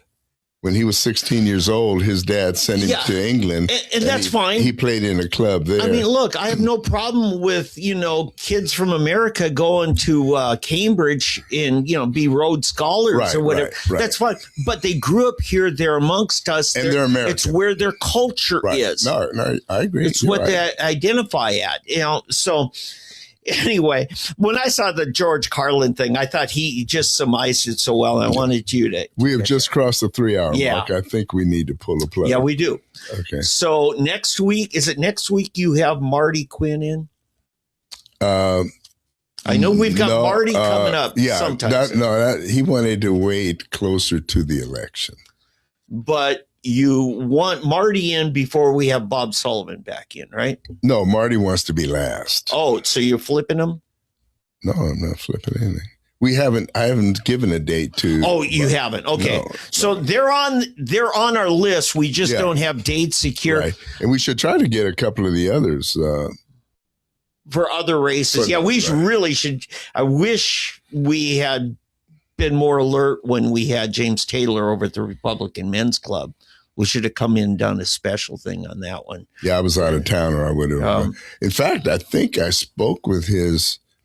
I did. I need to follow up. I spoke with his representative about setting it up. Yeah, I think we can still do it. I think we can still do that. And as far as the gubernatorial, I think we should do that. I don't think that. What's his name is going to come in? Mike Mazie would probably come back in. You know, I gave the offer to Gettner's people. Oh, you did to Gettner. I saw them the day he filed. I was at the Capitol with him and Stephanie Alexander's campaign, and I know her and her husband. So look, you know. No, I don't feel bad about it. If you don't want to come in, I'm not going to beg you to come in. But, you know, you've known Mike and his family for some time. And if you want, Mike, if you want to come in, come on in. I really would like to see. We've had him in before.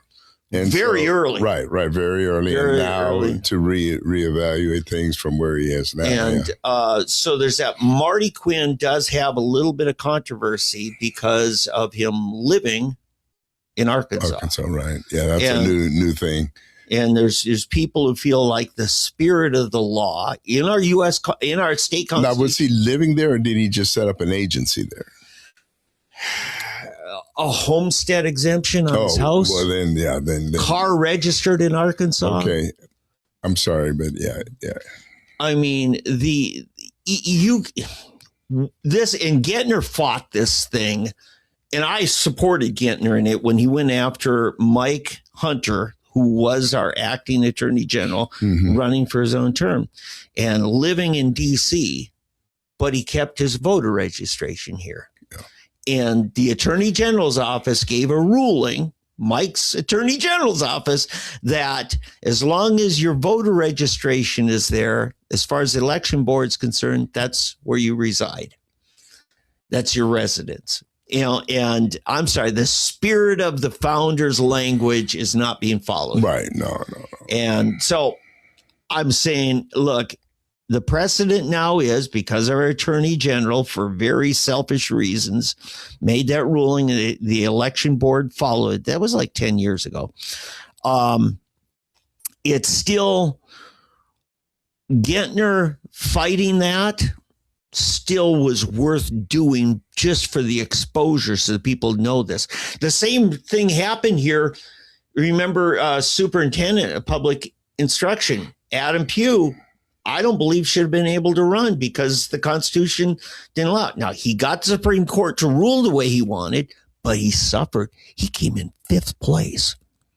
I thought for sure he was going to be a favorite in the race, but it did damage. Kunzweiler fought a guy who should not have been able to. Yeah, okay. And Dave's on a whole new vein here. And Kunzweiler lost that thing, but his opponent said, I couldn't do any fundraising while I had that lawsuit against me. People weren't going to invest in me. So anyway, all right. So next week, same time, same place. Yep. And if you will check your emails or check the website for freshblack.coffee, you will notice that we will try to put a notice up on who we're having in ahead of time. That would be good. We need to do that better. Yeah. All right, you guys. Hey, God bless everybody. Enjoy your week. And I have got to figure out our exit music here. Kate Bush. Okay, there she is. Yeah. It says Hill here. Yeah, running up that hill. Not Bush. It says Hill. Yeah. All right, everybody. Talk to you later. Have a great week. Bye. Right?